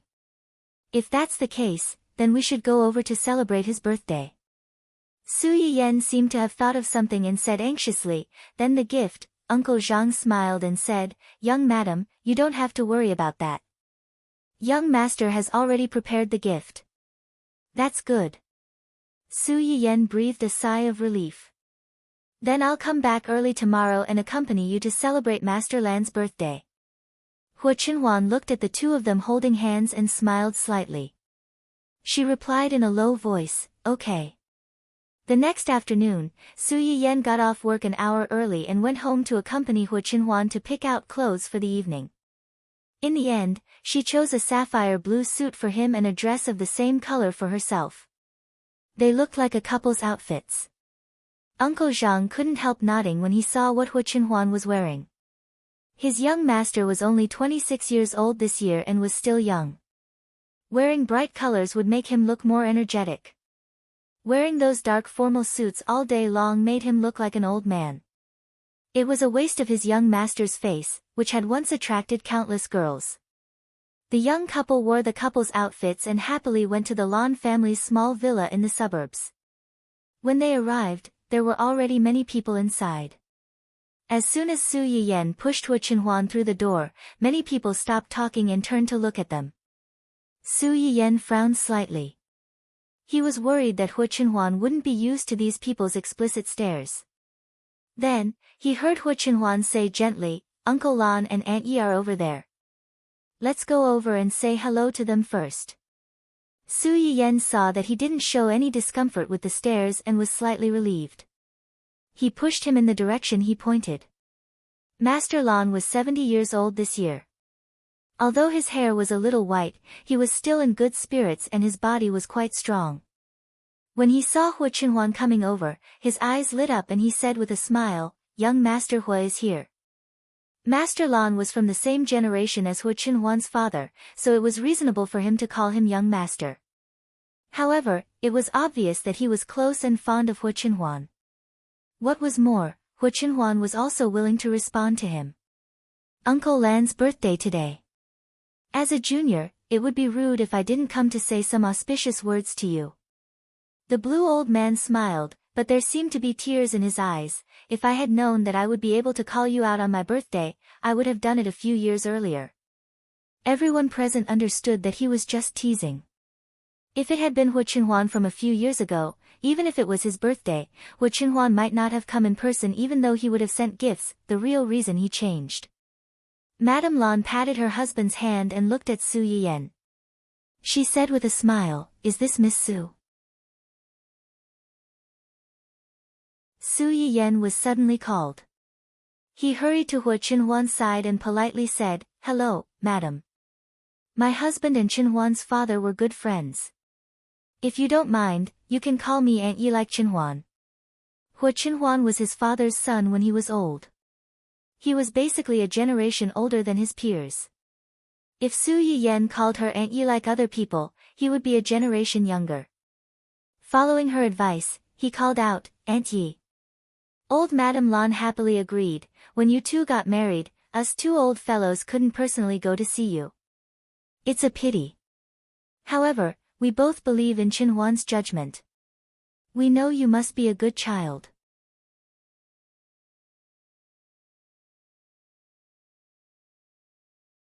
Chapter 421. Su Yiyan and Hu Qinhuan's wedding was held on a private island. The two elders were too old to take a boat, so they only asked their son and daughter-in-law to go. When they came back, they only said that Hu Qinhuan was very happy. The way he looked at the bride was very gentle. He was like a beast that had lost control and put away his claws and fangs. He became harmless and gentle. When the two elders first heard the rumors outside, they were a little worried about the marriage between the two of them. But when they heard their son and daughter-in-law say so, they were relieved. Although Hu Qinhuan was not their child, they had watched him grow up after all. If he didn't really like Miss Su, even if they were forced to be together, he would not be kind to her. Su Yiyan heard her implicit praise and blushed. She was a little embarrassed. Hu Qinhuan took the initiative to hold her hand. His eyes were full of smiles. Obviously, he agreed with old Madame Lan's words. Old Master Lan saw their small movements and nodded with a smile. I'm relieved to see you like this. Old Hua and sister-in-law will definitely be happy for you when they see you like this. As soon as old Master Lan said this, the atmosphere between them suddenly became cold. Old Madame Lan was the first to react. She raised her hand and hit him on the back of his head. Why are you talking about this? Su Yiyan? Did they start to hit him because of a disagreement? Hu Qinhuan and the younger generation of the Lan family beside the two elders seemed to be used to this. They looked as if they were saying, "Oh, Grandpa, Dad, has been hit again." Old Master Lan touched the back of his head and said timidly, "Save me some face in front of the child." Old Madame Lan snorted. Is face for others to save for you? You are so disrespectful in front of the child. You deserve to lose face. She said and pulled old Master Lan's ear. Old Master Lan was scared and hid. Several of the younger generation of the Lan family saw that their grandfather was in trouble and hurried to persuade him. Su Yiyan and Hu Qinhuan were squeezed out. This. Su Yiyan blinked her eyes in confusion. Hu Qinhuan couldn't help but laugh. Uncle Lan was famous for being a henpecked husband when he was young. No matter if it was at home or outside, he was always obedient to Aunt Yi. But no matter how noisy they are truly in love with each other. It has been like a day for decades.